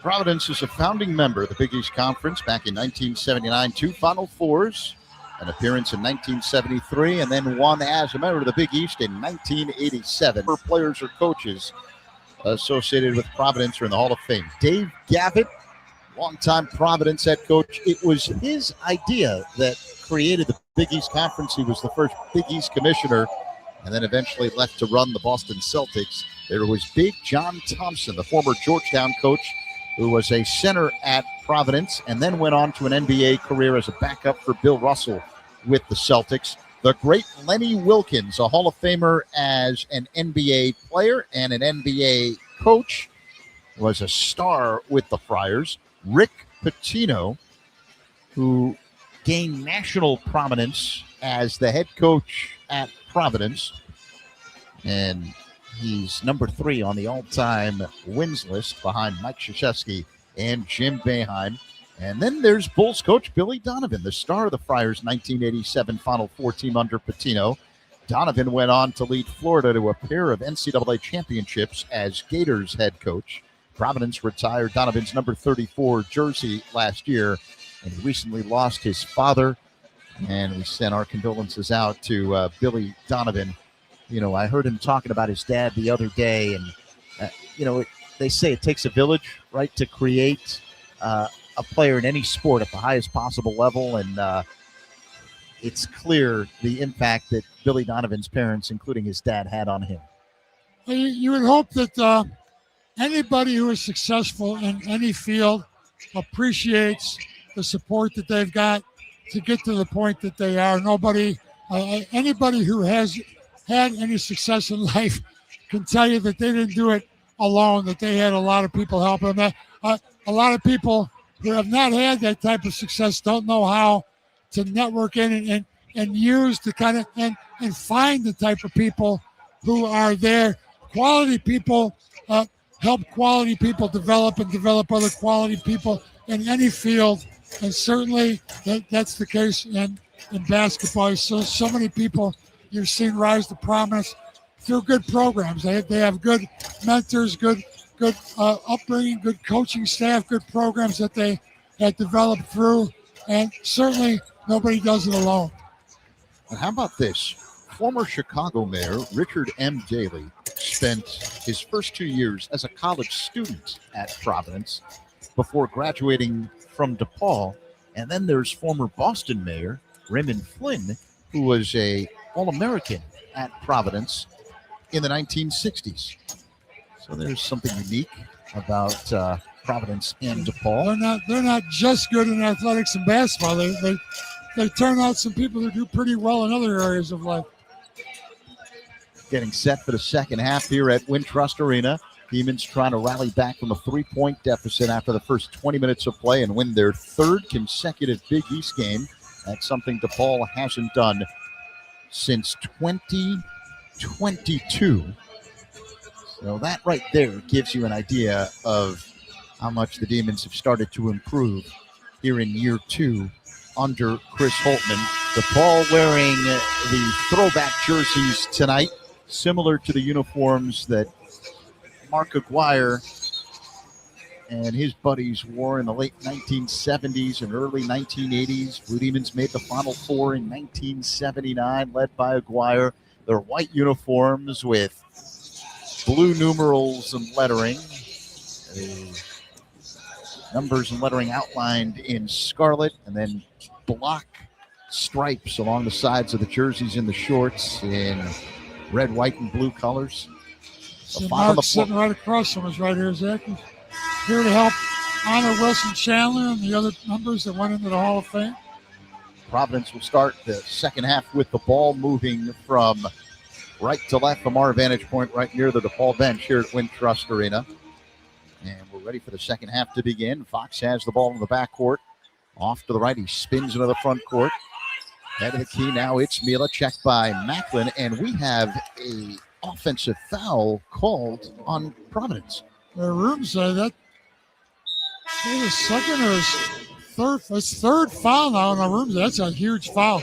He sits down already. So first possession of the second half, critical player for Providence goes to the bench. Yeah, the leading shot blocker in the Big East is now in foul trouble. Demons basketball. Not even 15 seconds gone by second half. DePaul down by 3. Teo Pierre-Justin at the head of the key. Bounce pass inside. Benson, couple of up fakes. Layup, banks it home. And there you go. Foul called as well. No Arun Say, and a huge difference as N.J. Benson will go to the line and try to tie up the game for DePaul. Immediately take advantage of that as Arumse goes to the bench in foul trouble. Hargrove, not the same defensive player as Arunze, and immediately, as you say, Zach, N.J. Benson down low, finishes it off. The free throw is good. Brand new ball game, 38 all. Not even 30 seconds gone by since halftime, and the Demons have tied it up.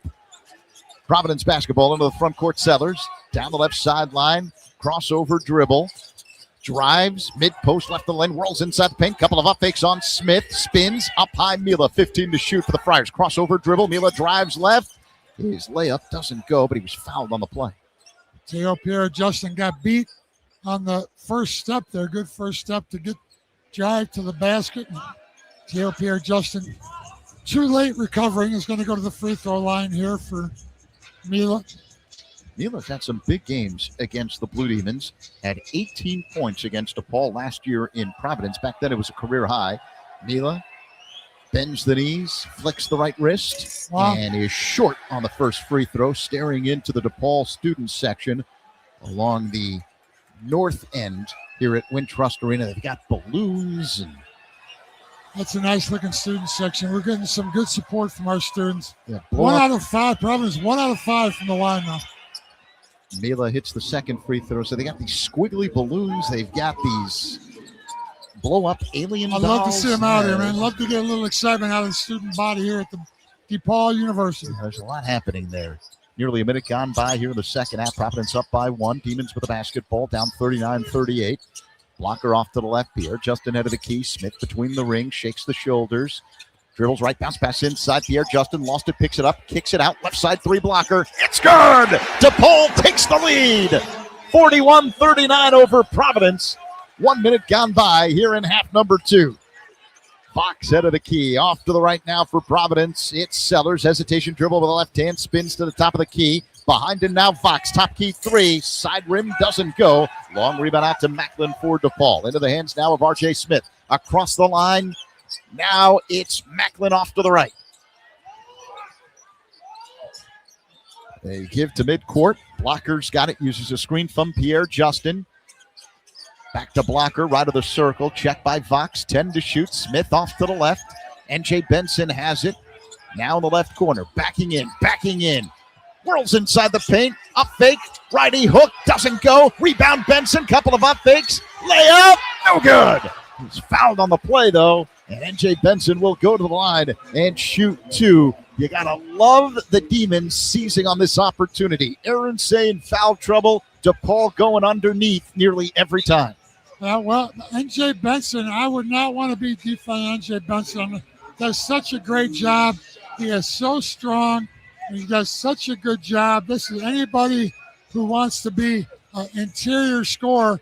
You've got to be well balanced and have a good base. And NJ Benson, patient, so strong. He has a good balance. He goes right up through contact. Benson drops in the first free throw. DePaul 42, Providence 39. Nearly 2 minutes gone by. Start of the second half. Demons were down by 3 after the first 20 minutes of play. Benson takes a deep breath. He's got 13 points tonight. The second free throw is good. Give him 14 on the evening. Benson also has 6 rebounds. DePaul 43, Providence 39. 2 minutes gone by, half number 2. Sellers with the ball for the Friars down the left sideline. Hesitation dribble with the left hand. Checked by Macklin. Now he's in the corner. Ball poked away by Macklin, picked up by Sellers. Roams baseline, hangs in the air, and we've got an offensive foul called on Providence. There's a frustration foul there. Brandon Macklin really pressuring Sellers. Sellers tries to find the path to the basket, just tries to shove Macklin out of the way. That was a mistake. He picks up his second personal foul. DePaul 43, Providence 39. 2 minutes, 11 seconds gone by since the halftime break. Macklin left to right across the line for the Blue Demons. Uses a Pierre Justin screen, spins left. Between the legs with the dribble, another screen from Benson. Bounces right of the circle. Hard dribble left hand. Pierre Justin now head of the key. Whips a pass right corner. Smith for 3. It goes down. R.J. Smith gives DePaul a 46-39 lead over Providence. Timeout. 2.5 minutes gone by here in the second half. DePaul on an 8-0 run. 11-1 start here in the second half, and we're matching Providence's pace and outscoring them in their own game here now. Defense is kicked in for the Demons. Providence with only 1 point in the first 2.5 minutes. More importantly, again, the Demons with 11 early points, shooting the ball very well here in the second half, coming out of that halftime break. You talked about it before, Zach, that possibly the fatigue will show up for this Providence team in the second half, and they've got off to a bad start here so far. Even Dibbs knows everyone needs a timeout every now and then, so why not take yours at the beach? Myrtle Beach is home to 60 miles of warm, sandy beaches, over 2,000 restaurants, and much more. Enter now for your chance to win your very own beach break getaway. Compliments of Visit Myrtle Beach. Go to visitmyrtlebeach.com/DePaul to enter. Your ultimate beach break is a click away. 2.5 minutes gone by, half number 2. DePaul on top, 46-39 over Providence. Demons looking to win their third consecutive Big East game for the first time since 2022. And the motto for Chris Holtman's bunch has been don't flinch. Demons didn't flinch when they were down by 8 early in the first half.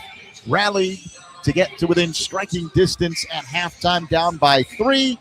And early here in the second, the Demons have steamrolled an 8-0 run to take a 46-39 lead. Typically, DePaul, not a team that goes on scoring binges and just outscores you, but they have found multiple ways to be successful here recently. And what you have to like about this DePaul team is they keep getting better.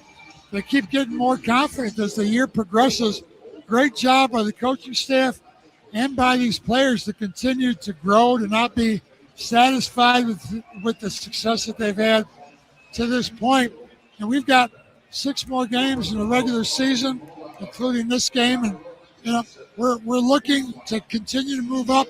We wanted for years to be competitive and be in the mix towards the end of the season in Big East play. We've gotten to that point now, so we are continuing improving and continuing to move up the ladder. We got a long way to go in this game, but great start for the second half. Aaron Say remains on the bench for Providence with 3 personals. That's a tough match. You got N.J. Benson, who just punished you, and it's so hard to defend him without fouling. You want to put Aaron Hunze back in the game and let him just stay in the back and be a shot blocker and a defender. But with N.J. Benson so effective down low, it really puts a lot of pressure on him. DePaul 46, Providence 39. 2.5 minutes gone by, half number 2. Providence with the basketball. Sellers across the line, right to left. Fears off to the left, head of the key now, Hargrove. Couple of dribbles with the left hand, switches to the right. He's at the free throw line, checked by Benson. Stops the dribble, spins with the pivot foot, bounce pass left of the circle. It's Jason Edwards, blitzed by a double team. Hargrove, head of the key. Right of the circle, it's Fox, puts it on the floor. Drive, stops mid-post, right of the lane. Behind him, right wing, it's Edwards. He drives, 5 to shoot, out the elbow, whirls inside the paint. Left of the lane, spins right, hangs a floater up and drops it in. That was a pretty move by Jason Edwards. Right as time expired. DePaul 46, Providence 41. 3 minutes gone by. Half number 2. Demons with the basketball. Blocker has it off to the left. Swiping at the ball, Fox. Now Blocker drives right, angle cut off by Hargrove. Bounces to the corner, stops the dribble. Up high, R.J. Smith, right wing. Now Smith drives right. He's under the basket. Kick out left corner. Macklin for 3. That's no good. Short. Long rebound out to Jameer Jones, and Jones brings it into the front court straight away with a left-handed dribble. Hesitation. Whirls right and jams it in with both hands. What a move by Jameer Jones. It's a 3-point game. DePaul 46, Providence 43. 16-17 remaining, second half. Here's Blocker with the basketball, head of the key for the Blue Demons. He'll launch. A 3 on the way.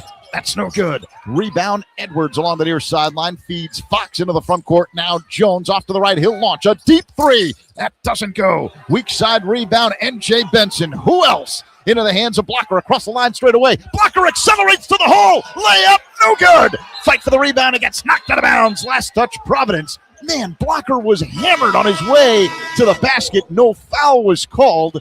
Demons will retain possession after this official timeout. 15:51 remaining here in the second half. It's DePaul 46, Providence 43. I think you and Coach Holtman have the same point of view on that drive to the basket by Layden Blocker there. He's out at this timeout right now, pleading his case to the officials. And you're right, there was a lot of contact on that play, not a call. But again, if we continue to take the ball at the rim, that's where we're going to find success. That's why the shot blocker is on the bench, and Rumsey on the bench with those 3 fouls. And as long as we can continue to be aggressive, it's going to continue to force Providence to play defense. Nobody really shooting a lot of free throws, though, in this game. Demons 6 out of 7, Providence 2 out of 6. So free throw shooting has not been a factor so far, but foul trouble becoming a factor. Now, as Hargrove picks up his 3rd foul, along with Arunze with 3 fouls. So N.J. Benson is becoming a one-man wrecking crew. Disparty Law Group is Chicago's law firm. Disparty Law is the accident and injury law firm that fights hard for you. Just like the DePaul Blue Demons, the Disparty team knows how to win. When you're injured at work or in an accident, remember one name, Disparty Law Group, because Larry wins. 15:51 to go here in the second half. Demons have rallied from a 3-point halftime deficit to take the lead. They're up 46-43 over Providence. The Demons looking good here in the second half, knocking down a couple of 3-point shots. And I really think they've taken advantage inside. You mentioned it. Arunse on the bench with 3 personals. And the Demons have gone to the man who's been red hot for them during this winning streak. N.J. Benson, back-to-back 20-point games, entering play tonight. And already he's got 14 points in this one. Well, you talk about the point totals. He's had back-to-back 20-point games, but what's wildly impressive to me, those 20 points have come on 18 out of 20 shooting from the field goal. Last 2 games, he's made 18 out of 20. Now, given that a lot of those shots are alley-oop passes and high percentage dunks, 18 out of 20, I don't care what kind of shots you're going to make, 18 out of 20 in the gym by yourself shooting layups, that's not a bad day. So he's done a great job of being behind the defense a lot of times as the guards make dribble penetrations. They've done a great job of finding him. And again, today, 5 out of 7. He's even making his free throws now, 4 out of 5 from the free throw line. He's got 7 rebounds. So 5 out of 7, almost a bad shooting night for him after going 18 out of 20 the last 2 games. But the Demons are really relying on him now in so many areas, offensively, defensively, rebounding the ball, putting pressure on the opposing team's defense and getting guys in foul trouble. And N.J. Benson has been one of the best players, certainly in the Big East, if not the country, over the last, I don't know how long you want to say, a couple of weeks at least. 15:51 to go, Dave, here in the second half. It's DePaul 46 and Providence 43. It'll be DePaul basketball out of the timeout. Demons will trigger in, front court baseline right. C.J. Gunn is going to put it in play, and now the Demons make a switch. Layden Blocker will trigger in. Blocker holds the ball chest high. Bounce pass inside, left of the lane. Benson hangs in the air. Shot blocked by Pinnis. And they say that there is a held ball on the play. Held ball? Yep. Wow.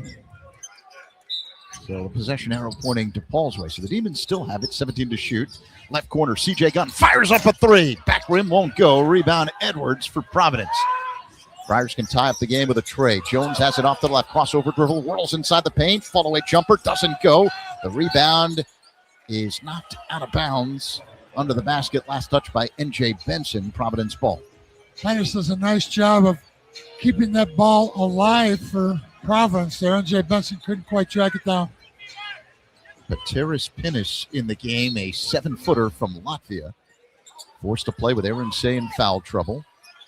Left corner, Edwards. Driving baseline angle cut off, so he bounces it off to the left wing in 3-point territory. Now Jones has it off to the right. Uses a screen from Pinnis. Drives right, loops a pass inside. Pinnis ball knocked away by Blocker. Picked up by Smith. DePaul with the basketball. Smith whips a pass inside. C.J. Gunn missed the layup. Put back won't go for Benson, and a foul's been called. Good job again. C.J. Gunn missed an opportunity there on transition. And N.J. Benson, though, again, does such a great job in so many areas. The big guy running the fast break in transition. He's the second guy down, and C.J. Gunn misses that layup. He's right there to pick up that offensive rebound, and Pettis picks up that foul now. He's got 2. Pettis is their third center. They've got 2 guys on the bench with 3 fouls apiece. He's their third center, and N.J. Benson's wearing him out now. Benson now has 15 points as he knocks home the first free throw. DePaul goes up 47-43 over Providence. Pateris Pinnis, P-I-N-N-I-S, sits after picking up the personal. And Arun Say back in the game for Providence. Benson puts up the second free throw. It's short, and Arun Say grabs the rebound. Providence quickly into the front court. Fox across the line, collides with Jones along the far sideline. Nothing doing. Arun Say has it head of the key, off to the left now. Mila behind the arc, working on blocker. Roams baseline, diagonal pass off to the right. Jones has it inside the paint. Euro step to the left. Lost the ball. It rolls out of bounds. Who touched it last? Providence did. DePaul ball. Good defense again by the Demons. Doing a much better job here in the second half, closing down Providence's offense. Now Providence has elected to challenge that play. You know, both teams have little TVs or computers on the bench there where they can watch the replays before they decide to challenge. So Here's Brian most of the time they're going to be right. Play is under review. So Brian O'Connell announcing that the previous play is under review. They say there's a ball knocked out of bounds along the baseline. On the floor, the call was off Providence. And as you take a look at the replay, let's see if there is enough to overturn. That's always the key. 14:55 remaining here in half number 2. Blue Demons have rallied from a 3-point halftime deficit. They lead the Friars 47-43. Zach Zabin, Dave Corzine with you courtside here at Wintrust Arena. What do you see from looking at the replay? I'm watching the replay. Looks like it hit NJ Benson's foot right there. I think that's going to stay with, yep. I think they're right. I think that's going to stay with Providence. No, they're going to overturn it and Yeah. give the ball to Providence. Again, on the floor, the call was off Providence and DePaul ball. But after watching the replay myself, it appeared to. You don't trust me? You had to watch it yourself? Is that what you're telling me? Well, I don't want to embarrass you on the air, but you're. I've been wrong before. Yeah. I'm the first to admit it. Yeah, you've had some issues with the interpretation of a replay. I can't blame you for. Yeah, so here we go. Brian O'Connell is heading over to the microphone. Let's take a listen. After review, we have a successful challenge. It's going to be Providence basketball on the end line with 13 seconds on the shot clock. Providence There will you retain go. its challenge and will not be charged a timeout. Ball reversed. It'll be Providence ball. 14:56 remaining, half number 2. Blue Demons 47, Friars 43. And Jason Edwards will trigger in front court baseline right with 13 to shoot. Edwards holds the ball, chest high in the corner. Arun Say back to Edwards, 3-point range to the right. Lost the ball, taken away by Benson. Lead feed blocker down the left sideline, spins to the middle. Alley-oop jam! CJ Gunn came flying in from the right side. DePaul 49, Providence 43, 13:40 to go. And the nation's leading team when it comes to alley-oops continues to impress. Jones drives right, and he's fouled on a layup attempt from the baseline. He'll go to the line and shoot 2. Wait and see who this is. Looks like the Leighton blocker. Is that the foul? NJ Benson picks up that foul. First personal on Benson. And at the line for 2, Jameer Jones, a freshman from Sarasota, Florida. Providence only 2 out of 6 in the game from the free throw line. Not a lot of looks. 13 and a half minutes remaining in the game. DePaul 49, Providence 43. Now the officials call time. What's going on here?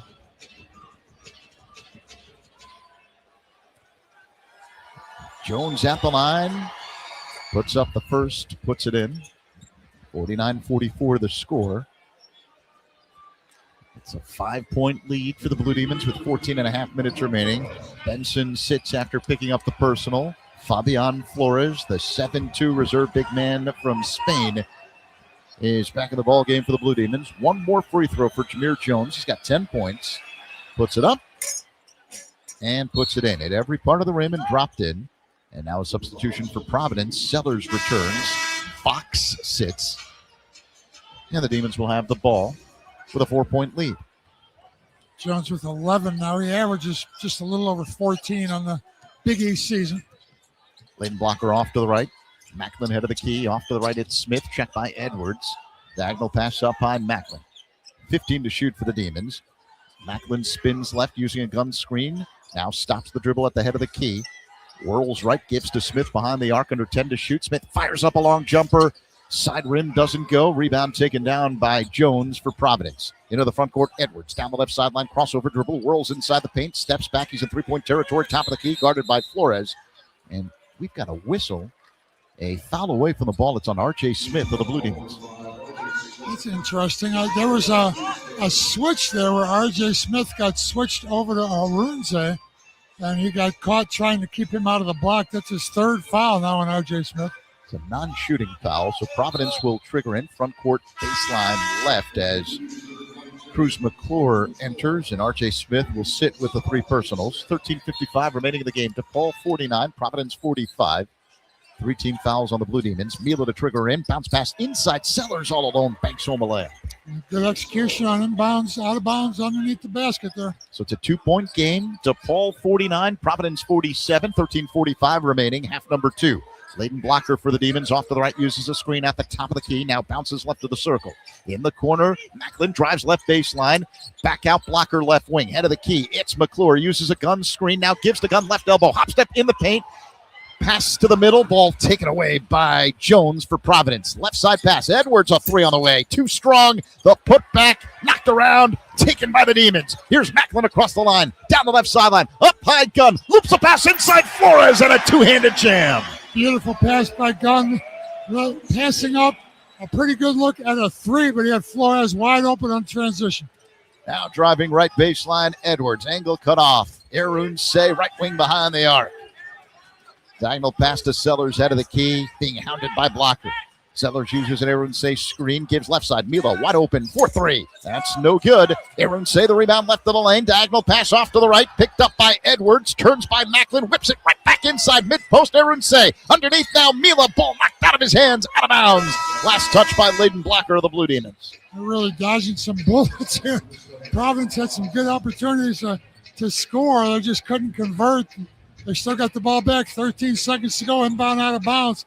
They scored on this last time. 51-47 DePaul. 12:42 remaining here in this second half at home against Providence. Friars will trigger in. Front court baseline right. Edwards to put it in play. Holds the ball chest high. And now gives it to Arunze right of the circle. Checked by Flores. Behind him, it's Milan. 3-point territory. Drives past Gunn. Up by Sellers. Wide open for 3. And that goes down. They won't get a more open look at that. That's 19 points for Sellers. Sometimes you get that much time to study it, you're going to miss it. But he knocked that beautiful shot there by Sellers. Leads all scores with 19. Demons hanging on to a 1-point lead, 51-50 over Providence. Driving right, Macklin hangs in the air. Layup too strong. Weak side rebound. Flores left of the lane, working on Arunze. Up high, left wing, blocker, head of the key now, off to the right. McClure for 3. No good. Rebound Flores. Hop step in the paint. Up fake. Hook shot. Missed the bunny off glass. Rebound taken down by Mila. Here comes Providence with an opportunity to take the lead. Mila drives right, scoop layup. No good. Arunze the rebound. Fox up high. Left wing, it's Edwards. He drives left of the lane, working on McClure. Up high, Fox left side 3 is good. And Providence retakes the lead. 53-51 over DePaul. 11:40 to go here in half number 2.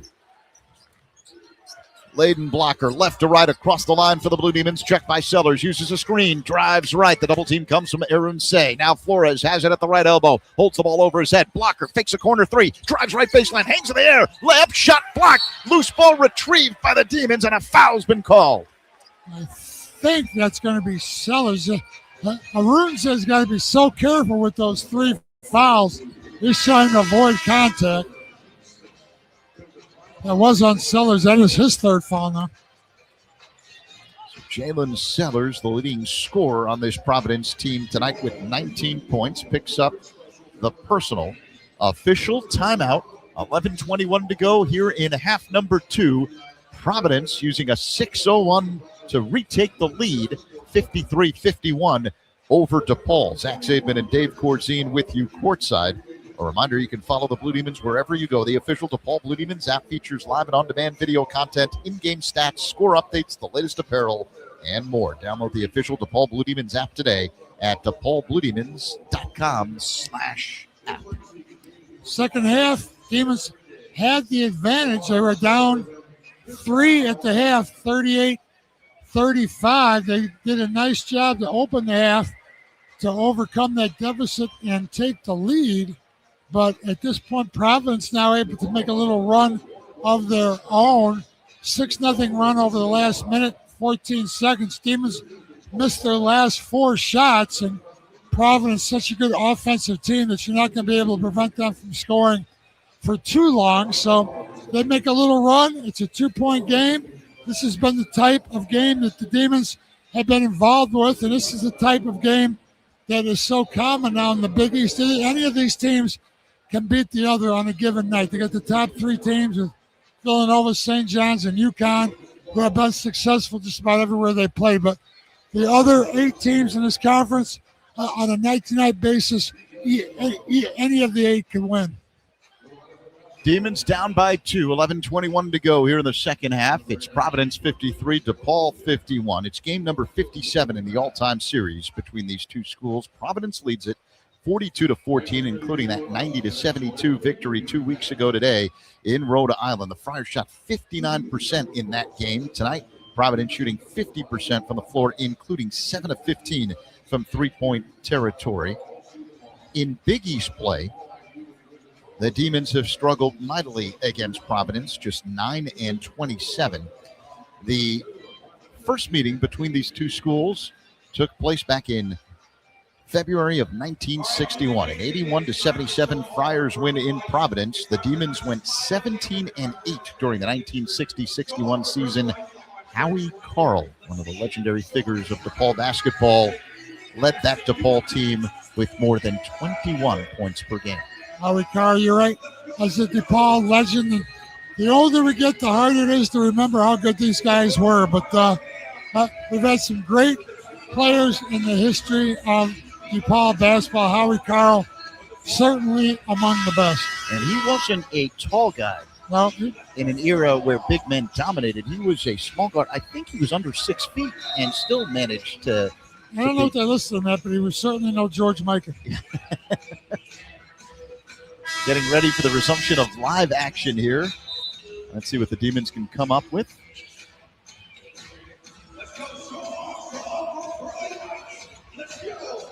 They're down by 2 with 11:21 to go. Before we resume play, they're wiping off some condensation on the floor. Fabian Flores will head to the line and shoot 2. He was fouled by Jalen Sellers moments ago before the timeout. 2 for 7 from the free throw line so far in Big East play. Flores puts up the first free throw. It's short. Fabian Flores tonight with 6 points. He's a 7'2" sophomore from Spain in his first season at DePaul. Had 11 points in non-conference play against Gardner-Webb. And he missed the second free throw. Put back by Gunn, doesn't go. Ball knocked out of bounds.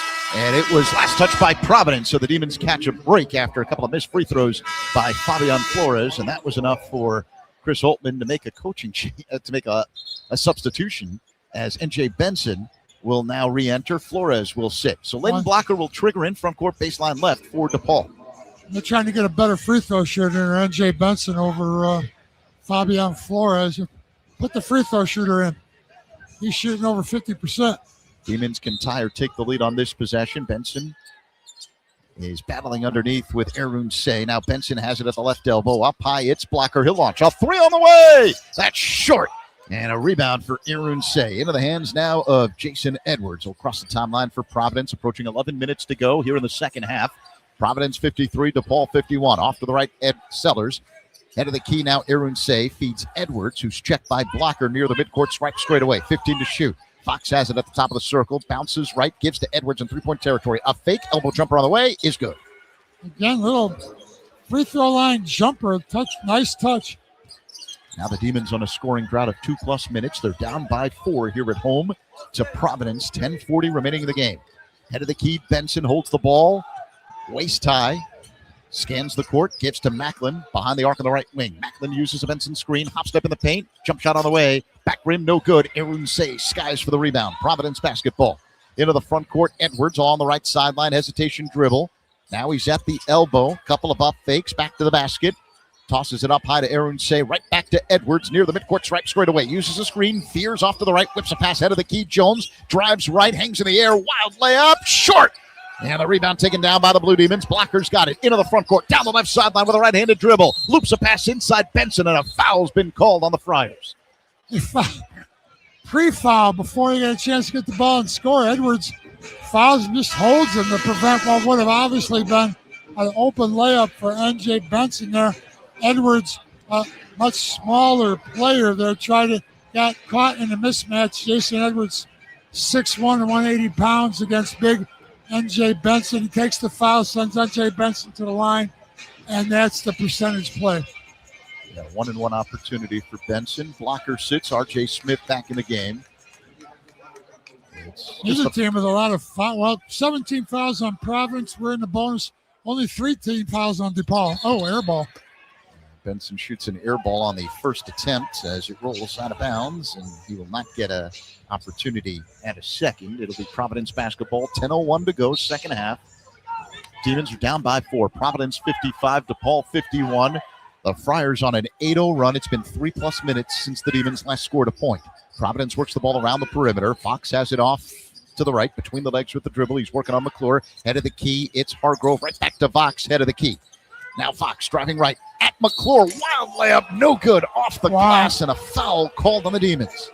Fox just put his shoulder down and bowled his way in at the rim, and not much we could do to get out of the way. Cruz McClure pleading his case. He's saying he just elbowed me right under the chin, pushed me right out of the way, which I agree with, but Fox going to the free throw line there to shoot 2. Second personal on McClure. The first free throw by Fox goes down. He's number 6 in the Big East in free throw shooting at 84%. Providence now on a 9-0 run.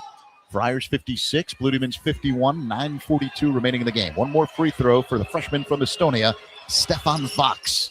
It's good. 57-51 the score. Providence on top, 9:40 remaining in the game. R.J. Smith left to right across the timeline for the Blue Demons, who haven't scored in nearly 4 minutes. Smith off to the left in three-point territory. A bounce pass free throw line. Gunn hop step in the paint. Fall away jump shot goes down. So C.J. Gunn ends the scoring drought for DePaul. Demons down by 4, coming up on 9:20 remaining in the game. C.J. goes into double figures now with 11. All off the bench. Hargrove head of the key. Off to the right now. It's Fox. Checked by Macklin. Double team comes from Benson. Inside Hargrove. Splits the defense. Hangs in the air. Oh, he's fouled hard by Gunn, who caught Hargrove before he fell to the deck, understanding that was a very physical play inside. C.J. Gunn, athletic. He was up in the air there pretty high as he came down over the top of Hargrove. I'm not sure which one of those protected the other, but between the two of them, able to prevent any injuries. Hargrove going to go to the line here now. Is this a 1-and-1 or a 2? He never released the ball as a shot. It's a 2-shot foul. It's a 2-shot foul. As Hargrove knocks down the first. Makes it 58-53 Providence over DePaul. 9:11 remaining in the game. Hargrove, a 6'8 senior from Norristown, Pennsylvania, transferred from Drexel. Here's the second free throw. That's short. Ball batted in the air, yanked down by M.J. Benson of the Blue Demons. He's 1 rebound away from a double-double. Now 15 points and 9 boards. In the front court off to the right, it's Macklin. Head of the key, Gunn. Bounce pass left of the circle. It's Cruz McClure. Holds the ball by his right hip. Check by Edwards. Off the gun. Right side 3. No good. Long rebound out to Fox. Providence on the move. Edwards across the line, right to left. At the head of the key. Off to the right. Sellers fakes the 3. Gives to Edwards. Top of the circle. Check by Smith. Uses a screen. Fears off to the right. Edwards. Couple of up fakes. Gives to Fox.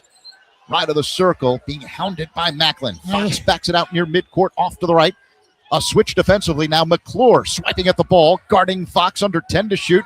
Fox behind the back with the dribble, whirls to the corner, 5 to shoot, drives to the free throw line, has the ball knocked away by McClure. Excellent defense into the front court. Gun, left side Smith, a 3 on the way, rims out. Rebound taken down by Edwards, lead feed Jones, down the left sideline, working on McClure.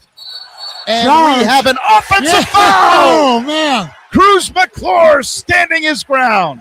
All defensive team. Cruz McClure, he got the turnover, knocked the ball loose. Last possession, there he is back on defense, taking a charge. 2 huge defensive plays by the freshman. You know, we keep saying the motto, don't flinch. Cruz McClure taking it to the next level. He didn't flinch, just took the charge. Coming up on 8 minutes remaining in the game. Demons with the basketball. Providence with the lead, 58-53. R.J. Smith across the line straight away, staying on the big Blue Demon logo at center court. Smith has it off to the left in three-point territory. Stops the dribble. Benson head of the key. Right back to Smith. Left of the circle. He drives, stops at the elbow. Right side, McClure fakes a three. Drives. Floater in the lane. Back rim, no good. Ball loose. Picked up by Macklin at the free throw line. Accelerates to the hole. Gives to Benson. A two-handed jam. Flying in for the left baseline. Great pass that time. Demons down by 3. Coming up on 7.5 minutes to go here in the second half. Edwards with the basketball straight away in the front court for Providence. Working on Smith. Drives left. Hangs in the air. Layup. No, but he got fouled on the play. And RJ's fourth. Jason Edwards will go to the line and shoot 2 for the Friars after this official timeout. 7:27 to go. Half number 2. It's a tight one. Friars 58. Blue Demons 55. Zach Zaidman and Dave Corzine with you courtside here at Wintrust Arena. And we know it can be challenging to find time to take care of your own health and wellness. With Rush Physical Therapy, access to care is throughout the city. Whether you're going to work, school, or on the way home, you can get the care you need where you need it. Visit online at rushpt.com to find a center near you. The Blue Demons trust Rush, so can you. Well, foul trouble may be a factor coming down the stretch here with 7:27 to go, and Providence up by 3. Right now, DePaul has 16 fouls, so Providence will be in the 1-1 the rest of the second half. Providence with 18 fouls, so DePaul already in the bonus and 2 fouls away from being in double bonus. So foul trouble individually, we've got 3 guys on Providence with 3 fouls, Sellers, and then the 2 centers, Hargrove and Arunze, both with 3 fouls apiece. And now R.J. Smith just picked up his 4th for the Blue Demons. Nobody else with more than 2. So we'll see if foul trouble, what the coaches do with shuffling these players in and out. Arunze's had to be careful pretty much this whole second half. He picked up his 3rd foul just at the beginning of the second half, and they played him in and out a little bit, moving different Hargrove in and Punnison, but Arunze is the best defensive player, best center they have. They need to try to keep him out of foul trouble, and right now he's got 3 with 7:27 to go. Demons were down by 3 points at halftime. They went on an 8-0 run and took the lead early in the second half, going up by as many as 7 points, but Providence has come roaring back, and now the Friars are on top, 58-55 over the Blue Demons with 7:27 remaining here in half number 2. Blue Demons trying to do something they haven't done since 2022. That's win 3 consecutive Big East Conference games. Meantime, Providence is trying to stop a 2-game losing streak. The last Providence win came 2 weeks ago today at home against DePaul. That was an ugly game for the Blue Demons, as Providence never trailed in the game and beat DePaul 90-72. But it's been a very different DePaul team here tonight. And while the Blue Demons have some offensive issues, they'll go through some cold scoring droughts. But they keep fighting, and the defense has been there. At one point, Providence was shooting nearly 55%. Not the case tonight. That's dropped below 50 now, and the Blue Demons just finding a way to stick around. N.J. Benson, a big reason why, 17 points and 9 rebounds. He's looking to score 20 for the 3rd consecutive game. Well, again, it's the efficiency of N.J. Benson. He is just a nightmare for the opposing teams and opposing centers. He's scoring at a 90% field goal clip. He's 6 out of 8 tonight, which is a bad shooting night for him. He's made 18 out of 20 in the previous 2 games, 6 out of 8 tonight. You can't get much more efficient. He's 1 rebound away, as you say, Zach, from a double-double right now. Jason Edwards hits the first free throw for Providence, makes it 59-55 Friars with 7:27 to go. He was fouled on a layup attempt before the official timeout. 1 more free throw for Edwards, transfer from Vanderbilt, and he puts it home. So the Demons down by 5 with under 7.5 minutes to go. Edwards now with 13 points. Left to right across the line, Layden Blocker for the Blue Demons, wearing old-fashioned eyeglasses with black rims. CJ Gunn at the free throw line, hop step in the paint. Now floats up a hook shot with the right hand. It goes down. What a little hooky, a little hitch he had in that shot. Looked like he was looking for a pass and then decided to just toss it up and in. 3-point game, Providence with the lead. Head of the key, the big man, Arun Say. Under 7 minutes remaining. Pass inside, ball knocked away by McClure, picked up by Teo Pierre-Justin. And the Frenchman brings it up across the line for the Blue Demons. Off to the right behind the arc, it's Blocker. Between the legs with the dribble, hesitation, head of the key, now drives left, working on Edwards. Angle cut off, beats McClure at the left elbow, whirls baseline, back out Blocker, left wing three is no good. Short, rebound taken down by Sellers. Outlet Mila across the line for Providence, down the left sideline, working on Pierre-Justin. Behind the back with the dribble, he's along the baseline and backs it out into 3-point territory. Providence spreads the floor. Mila crossover dribble, whirls inside the paint, hangs in the air. Floater doesn't go. A foul called on Pierre-Justin. Good defense by Pierre-Justin there. He had nowhere to go on that. Did not have a good look at that. I just threw it up with his offhand. Nowhere near the basket. Pierre-Justin, pretty good defensive position, straight up, but picks up the foul, and that is his second foul. Mila misses the first free throw. It hit the back of the rim. A little bit of justice. Bruce McClure sits back in the game. Brandon Macklin for DePaul. 6:23 remaining. Second half. Providence 60, DePaul 57. One more free throw for Ryan Mila of Providence. Here comes. Missed again. Oh, a one-handed rebound for Macklin, and he hits the deck. A foul called on Providence. Who's the foul on? Oswin Aronsay picks up his fourth personal. What up? I'm telling you, there's something else that Brandon Macklin does that won't show up in the box scores anywhere, but he was in the second rebounding position against Aronsay, one of the best big men in the Big East, and just out-wrestled him, out-fought him for that rebound, kept it alive, picks up the foul, sends Aronsay to the bench now. It's a huge play. It's a 1-and-1. Macklin at the line, puts up the first, puts it in. He'll get one more. Providence 60, DePaul 58 with 6:22 remaining in the game. Mila sits, Fox back in the game for the Friars. And Macklin will shoot his second free throw. He's got 8 points tonight. Transfer from Radford, flicks the right wrist and misses the foul shot. Providence with a basketball. Jalen Sellers brings it up across the line, right to left. Turquoise shoes with his black and white Providence uniform. Driving left, accelerates and rams it home with the left hand. That was some play. That was an athletic drive to the basket there with purpose. 6 minutes to go. Providence 62, DePaul 58. Sellers now with 21 points. Blocker between the rings, off to the left. CJ Gunn fakes a three, puts it on the floor, drives baseline, pull up two, hits the side of the backboard, no good. Providence with the board. Here comes Jason Edwards across the line, down the left sideline with a right-handed dribble. Spins to the middle, working on Blocker. The angle cut off, so he backs it out. Plays catch with Hargrove off to the right. And we've got a foul called on Blocker.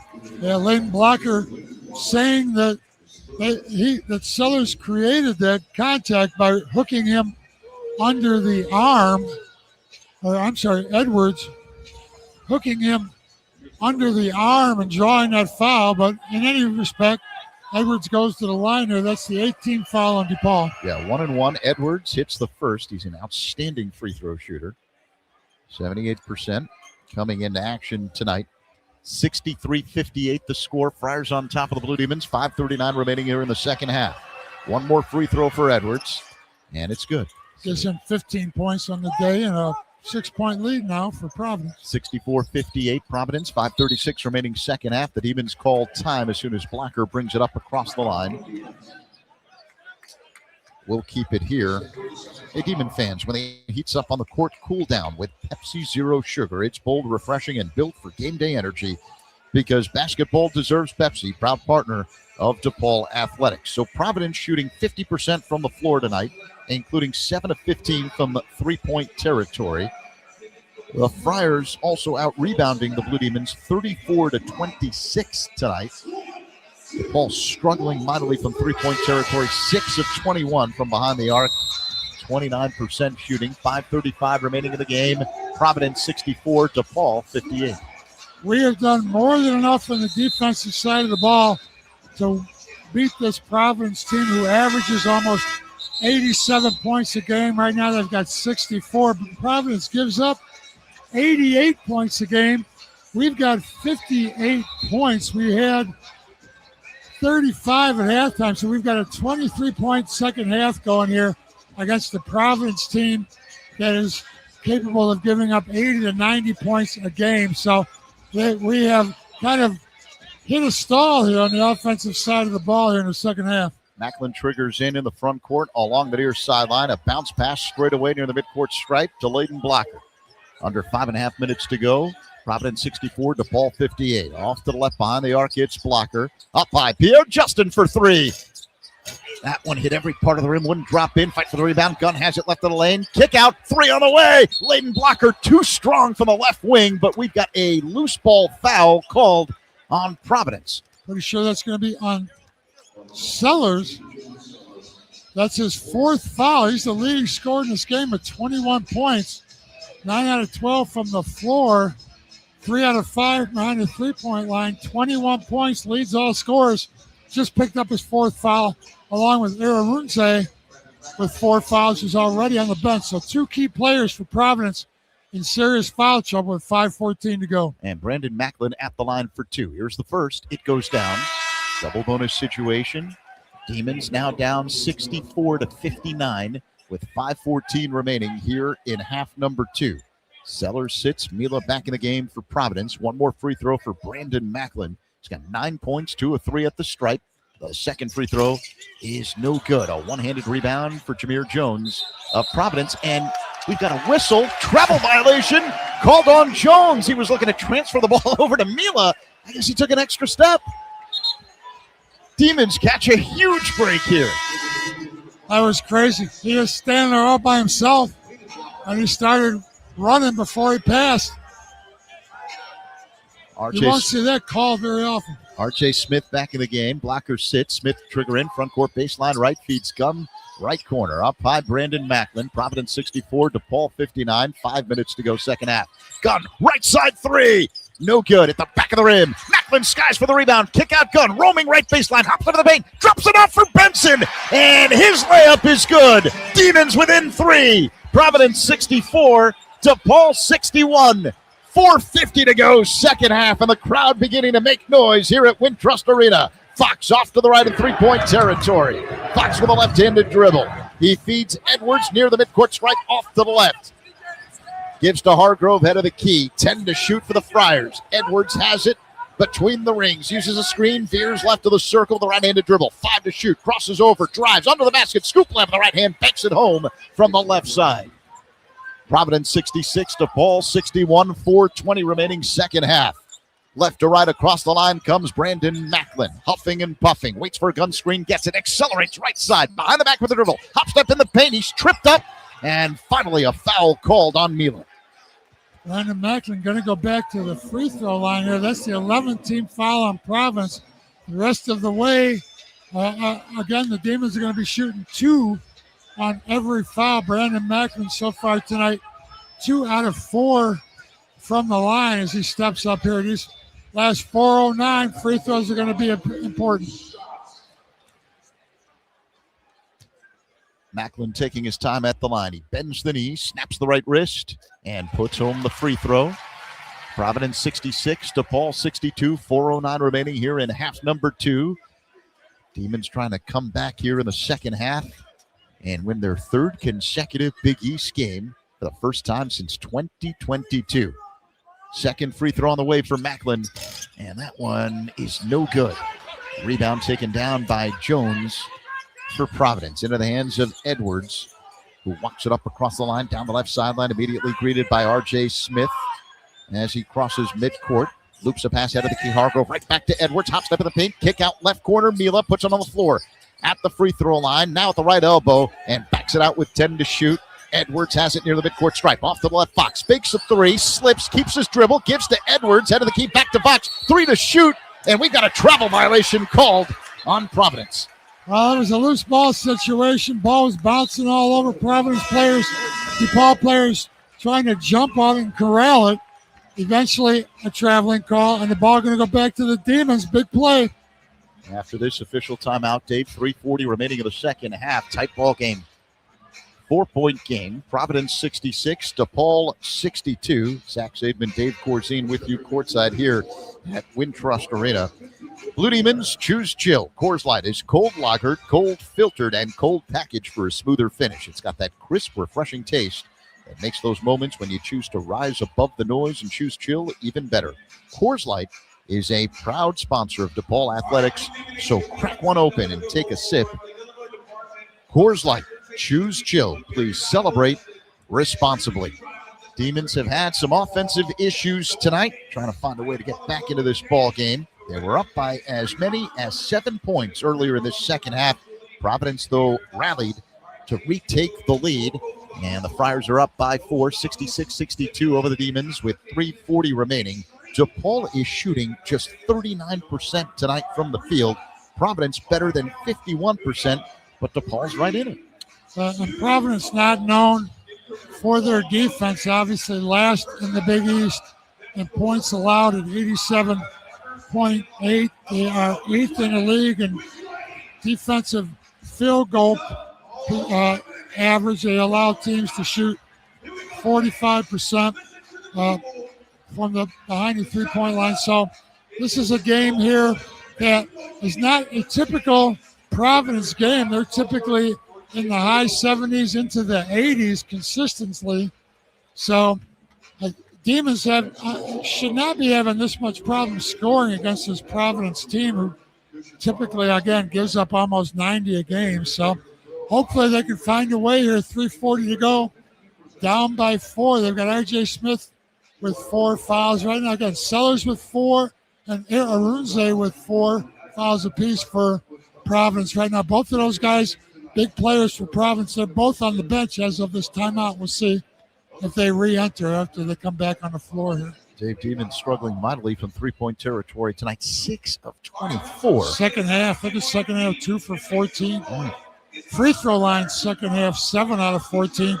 Those are some important points they left behind. Yeah, Demons overall tonight, 10 of 18 from the free throw line. That's 56%. So that's a big issue. But Providence has also struggled at the lineup, just 11 of 18 from the stripe tonight.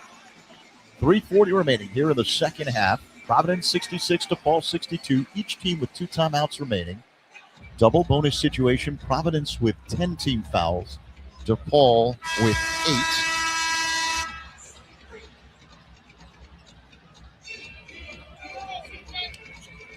Demons basketball in the backcourt along the near sideline. Teo Pierre Justin will put it in play right next to the Providence bench. A bounce pass to R.J. Smith straight away in the backcourt, working on Edwards. He'll cross the timeline off to the left with a left-handed dribble. Now gives to Macklin, head of the key. Working on Mila between the legs of the dribble. Gun, left circle, 3 on the way. Doesn't go at the back of the rim. Long rebound out to Pierre Justin. Demons have a fresh 20. Macklin, top of the circle, veers off to the right with a left-handed dribble. 15 to shoot for DePaul.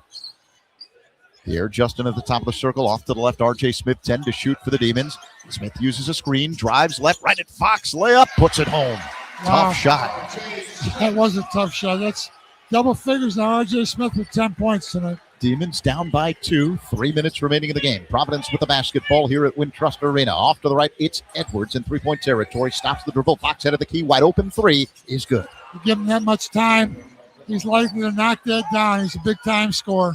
Providence 69, DePaul 64. Fox with 14 points. He's 4 of 6 from three-point territory. Macklin head of the key for the Blue Demons. Driving left, accelerates, layup, off glass, banks it home, falling to the deck. DePaul down by 3. 2.5 minutes remaining in the game. Providence with the basketball. Edwards off to the right in three-point territory. Checked by Smith. Plays catch with Arunze. And Providence calls time with 22 to shoot. It's a 3-point game. Providence 69, DePaul 66. 2 minutes and 27 seconds remaining here in this ball game as the Demons are trying to furiously rally back against the Friars. They keep hanging in, They're going to find away. They're on a 2-game winning streak. They won 5 out of the last 7. The only teams that the Demons have lost to here at home are UConn and St. John's, the 2 teams that are in the top 10 or so in the country. So they have done a good job of playing good basketball here at home, protecting their home court advantage. And they have a shot here at 2:27 to go. Providence beat them by 18 in Providence as they scored 90 points. Demons defense has been better today, but they've got to put some more points on the board. This Providence team typically will allow you to score. They've got Arunze in the game now. Arunze with 4 fouls. It's forced him to kind of lay back on that. He's a leading shot blocker in the Big East. It's forced him to be a little bit more tentative. Providence will trigger in the front court along the left sideline. Jason Edwards will put it in play. Every possession is critical now. Demons down by 3, 69-66. Providence, 2:27 remaining in the game. 20 to shoot for the Friars. Jalen Sellers has it near the midcourt stripe off to the right. Now he's left wing in three-point territory, working on blocker. Double team comes from Benson. So up high it goes to Fox with 10 to shoot. Fox guarded by CJ Gunn behind the back with the dribble, loses control of the ball, picks it up. Left wing now drives, whips a pass inside, ball knocked away, stolen by Macklin. Macklin in the front court, gives underneath. RJ Smith, kick out right wing, Gunn, wide open, for 3. Short, rebound Benson, kick out up high blocker. Extra pass to Smith, who gives to blocker left of the circle. And the Demons will reset the offense. Under 2 minutes to go. DePaul down by 3. 10 to shoot for the Blue Demons. Macklin near the midcourt stripe straight away. Uses a blocker screen. Macklin drives, hangs in the air, scoop layup, missed the bunny. Rebound taken down by Sellers. 1:38 remaining. Sellers out of the key. Driving right, working on Gunn. Stops mid-post, right of the lane. Loops a pass up high Edwards. 90 seconds remaining here in the second half. Providence 69, DePaul 66. Edwards drives right of the lane. Knocked away. Ball goes out of bounds. Off Edwards along the baseline. Blue Demons basketball. A great defensive stand. Demons needed a stop. 1:21 to go, down by 3. Here they come. They got the ball. Demons looking to tie up the game. 1:21 remaining. Providence 69, DePaul 66. Brandon Macklin, huffing and puffing, brings the ball up across the line, left to right. Immediately greeted by Jones. Uses a gun screen, spins to the left. Macklin now head of the key, working on Fox, right of the circle, crossover dribble. He drives, stops mid-post, right of the lane, whirls baseline, inside the paint, hook shot, left hand, short. Rebound, Providence. Here comes Edwards across the line, under a minute to go. Edwards has the ball knocked away by blocker. It's loose. Picked up by Macklin. Foul called on Providence. Great defense. Layden Blocker knocked that ball away. And, of course, you've got Brandon Macklin, who's on the floor injured right now. Looks like he's not injured. He's getting up slowly because he hit the deck hard, but he's fine. And Macklin will go to the free throw line and shoot 2. How do you know he's not injured? Because you'd see he can't be injured right now. You'd see trusted trainer Mike Summer. He just can't be injured. Racing onto the floor. To the line. He's made 1 out of 2 repeatedly here in the last few trips. He's 3 out of 6. He's made 1 and missed 1 each time. It's a double bonus. So 2 free throws from Macklin. Demons are down by 3, 54.5 seconds remaining. The first free throw is good for Brandon Macklin. Give him 13 points tonight. Macklin has been averaging better than 11 points per game in conference action. DePaul down by 2, 69-67. The Providence lead, 54.5 seconds remaining here at Wintrust Arena. 1 more free throw for Macklin. Here it comes. It's good again. DePaul down by 1. Under a minute to go. Providence 69, DePaul 68. Crowd on its feet here at Wintrust Arena. Friars with the basketball. Sellers has it off to the left in three-point territory with a left-handed dribble. Uses a screen from Arunze. Now backs it out, gives to Fox between the rings. Back out left side, it's Sellers. 10 to shoot for the Friars. Crossover dribble, Sellers working on Gunn. Step back, 2 from the baseline. No good! Rebound, Smith! Here come the Demons! Across the line, stops, right wing behind the arc. And Chris Holtman calls time. Demons are going to have a shot here. 25 seconds to go. Shot clock off. DePaul down 1. It's Providence 69, DePaul 68. This is exciting. This is great basketball. Big East basketball. Both of these teams want this game desperately. And right now, Providence holding on to a 1-point lead. Great defensive stand there again by the Blue Demons. And they are down by 25 seconds to go. So what do? They got to look for their best shot. They certainly don't want to hold for one. They want to get a shot up, give them a chance at an offensive rebound, get the ball to their scores, and they come up with either a foul or a basket here to take the lead. They've been down most of the second half. What a comeback this is. What a finish. Demons looking to win their third Big East Conference game in a row for the first time since 2022. And they're going to have an opportunity here. 25 seconds on the dot remaining here at Wintrust Arena. Providence 69, DePaul 68. Blue Demons will have the ball coming out of the timeout. Each team has one timeout remaining. Demons in the second half there, Zach. 11 out of 36, 30% shooting. They've only made 2 out of 16 3-pointers, so they got to do something aggressive. They're 12 out of 20 from the free throw line, so they have struggled offensively, but they need something big here. Providence has committed 10 fouls, so if the Demons get fouled, they're going to the line no matter what for 2. Yeah, and the Demons have 18 fouls, so if they were to foul, that would just be a 1-and-1 situation. That could be huge to send Providence. If we do foul, Providence will have a 1-and-1, not a double bonus. Demons have been so proficient at these after timeout plays where they get a good look. Many times it's been an alley-oop. A lot of times they free up somebody to take a good shot. Let's see who gets the ball here coming out of the timeout with 25 seconds remaining. Brandon Macklin has the ball in his hands here coming out of this timeout. Either he'll do something to get himself a look, or they have the best combination in college basketball between Brandon Macklin and N.J. Benson on the weak side. N.J. Benson, not as big a factor in the second half here, but let's see how they go. Here we go. 25 seconds to go. Demons with the ball. DePaul will trigger in the front court along the right sideline just in front of us. 25 seconds remaining in the game. Providence 69, DePaul 68. Brandon Macklin will put it in play. Crowd on their feet. And here we go. 25 seconds to go. Macklin triggers in. He feeds Smith, who's got it along the left sideline. Macklin head of the key. 20 seconds remaining in the game. DePaul down by 1. Off to the right, 3-point territory. Blocker puts it on the floor. He's in the corner. Now drives inside the paint. A fake shot. Block. Foul called. And Layden Blocker is going to the line to shoot 2 free throws with 10.3 seconds remaining in the game. Providence 69, DePaul 68. But the Demons are going to the free throw line. That's Sellers with the foul. That's his 5th foul. So leading scorer, Sellers leaves the game there with his 5th foul. Jalen Sellers fouls out. We're going to the free throw line here with a chance to take the lead with 10 seconds to go.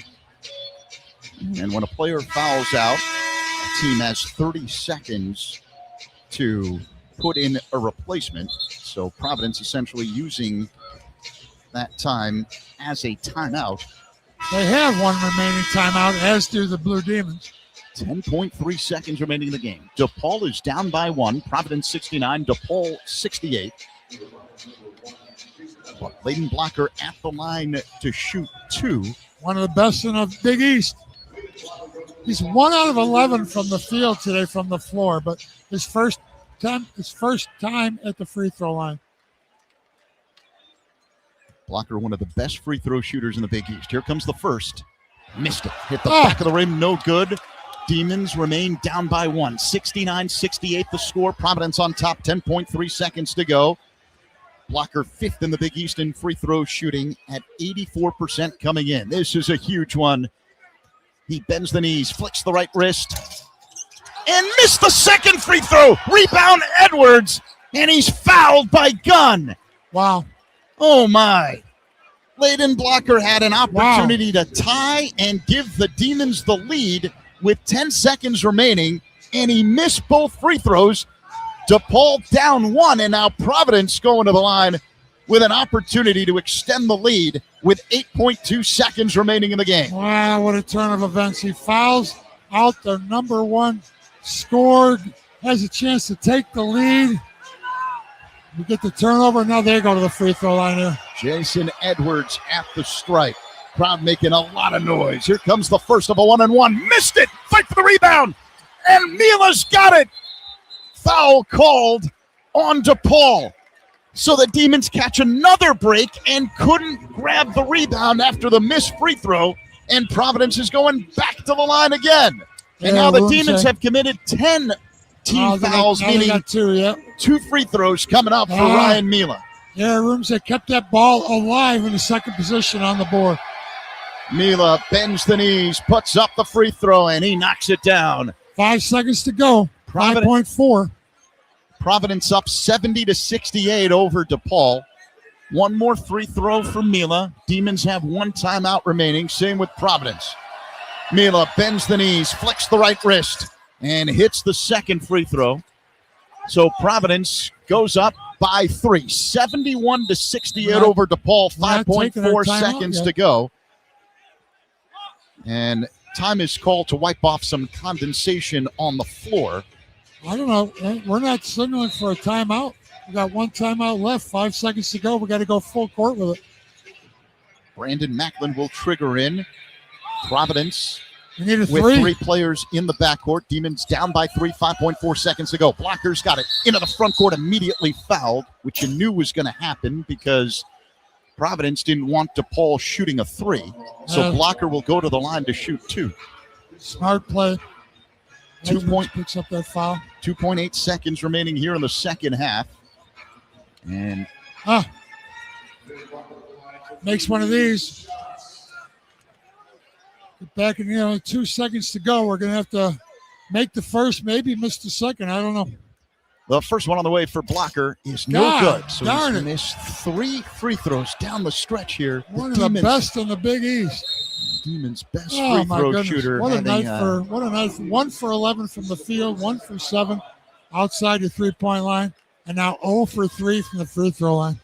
What a night for Layden Blocker, unfortunately. Yeah, just a nightmare finish here for Blocker down the stretch. Still time remaining, 2.8 seconds to go. Blocker has one more free throw remaining. Chris Holtman has called the Demons last time out because you're going to script up a play here. You got to miss. Where you miss on purpose, and you practice these things. You got to miss, and somebody's got to get a hand on it, tap it back out, and knock down a miracle 3 here to put it in overtime. All right, so Demons out of timeouts, 2.8 seconds remaining. Providence up 71-68. Friars have one more timeout remaining. The 5 on the floor for DePaul. Blocker at the stripe. Macklin, Smith, Gunn, and Benson also out on the floor. Blocker has missed 3 free throws down the stretch here and entered play number 5 in the league in free throw percentage at 84%. So here we go. Blocker bends the knees, flicks the right wrist, misses the free throw. It's rebounded by Arun Say. And that's it. They stopped the clock. Scorer stopped the clock, just didn't let the score run out. Finally, they started, and that's the ball game. Demons lose a heartbreaker here at Wintrust Arena. Plenty of opportunities down the stretch to tie or take the lead. Couldn't get it done, especially at the free throw line. And the Friars hold on and beat the Blue Demons 71-68 tonight. What a score to lose to Providence at 71-68. This Providence team gives up 88 points a game. We scored 20 fewer points than they typically allow their opponents to score. So we came up short offensively in the second half. Specifically, we only shot 30%, 2 out of 16. Look at these offensive numbers in the second half. 11 out of 36, 30% overall shooting. Included in that was 2 out of 16 from behind the 3-point line. And the free throw shooting in the second half, 9 out of 20 in a 3-point game, including one of the best free throw shooters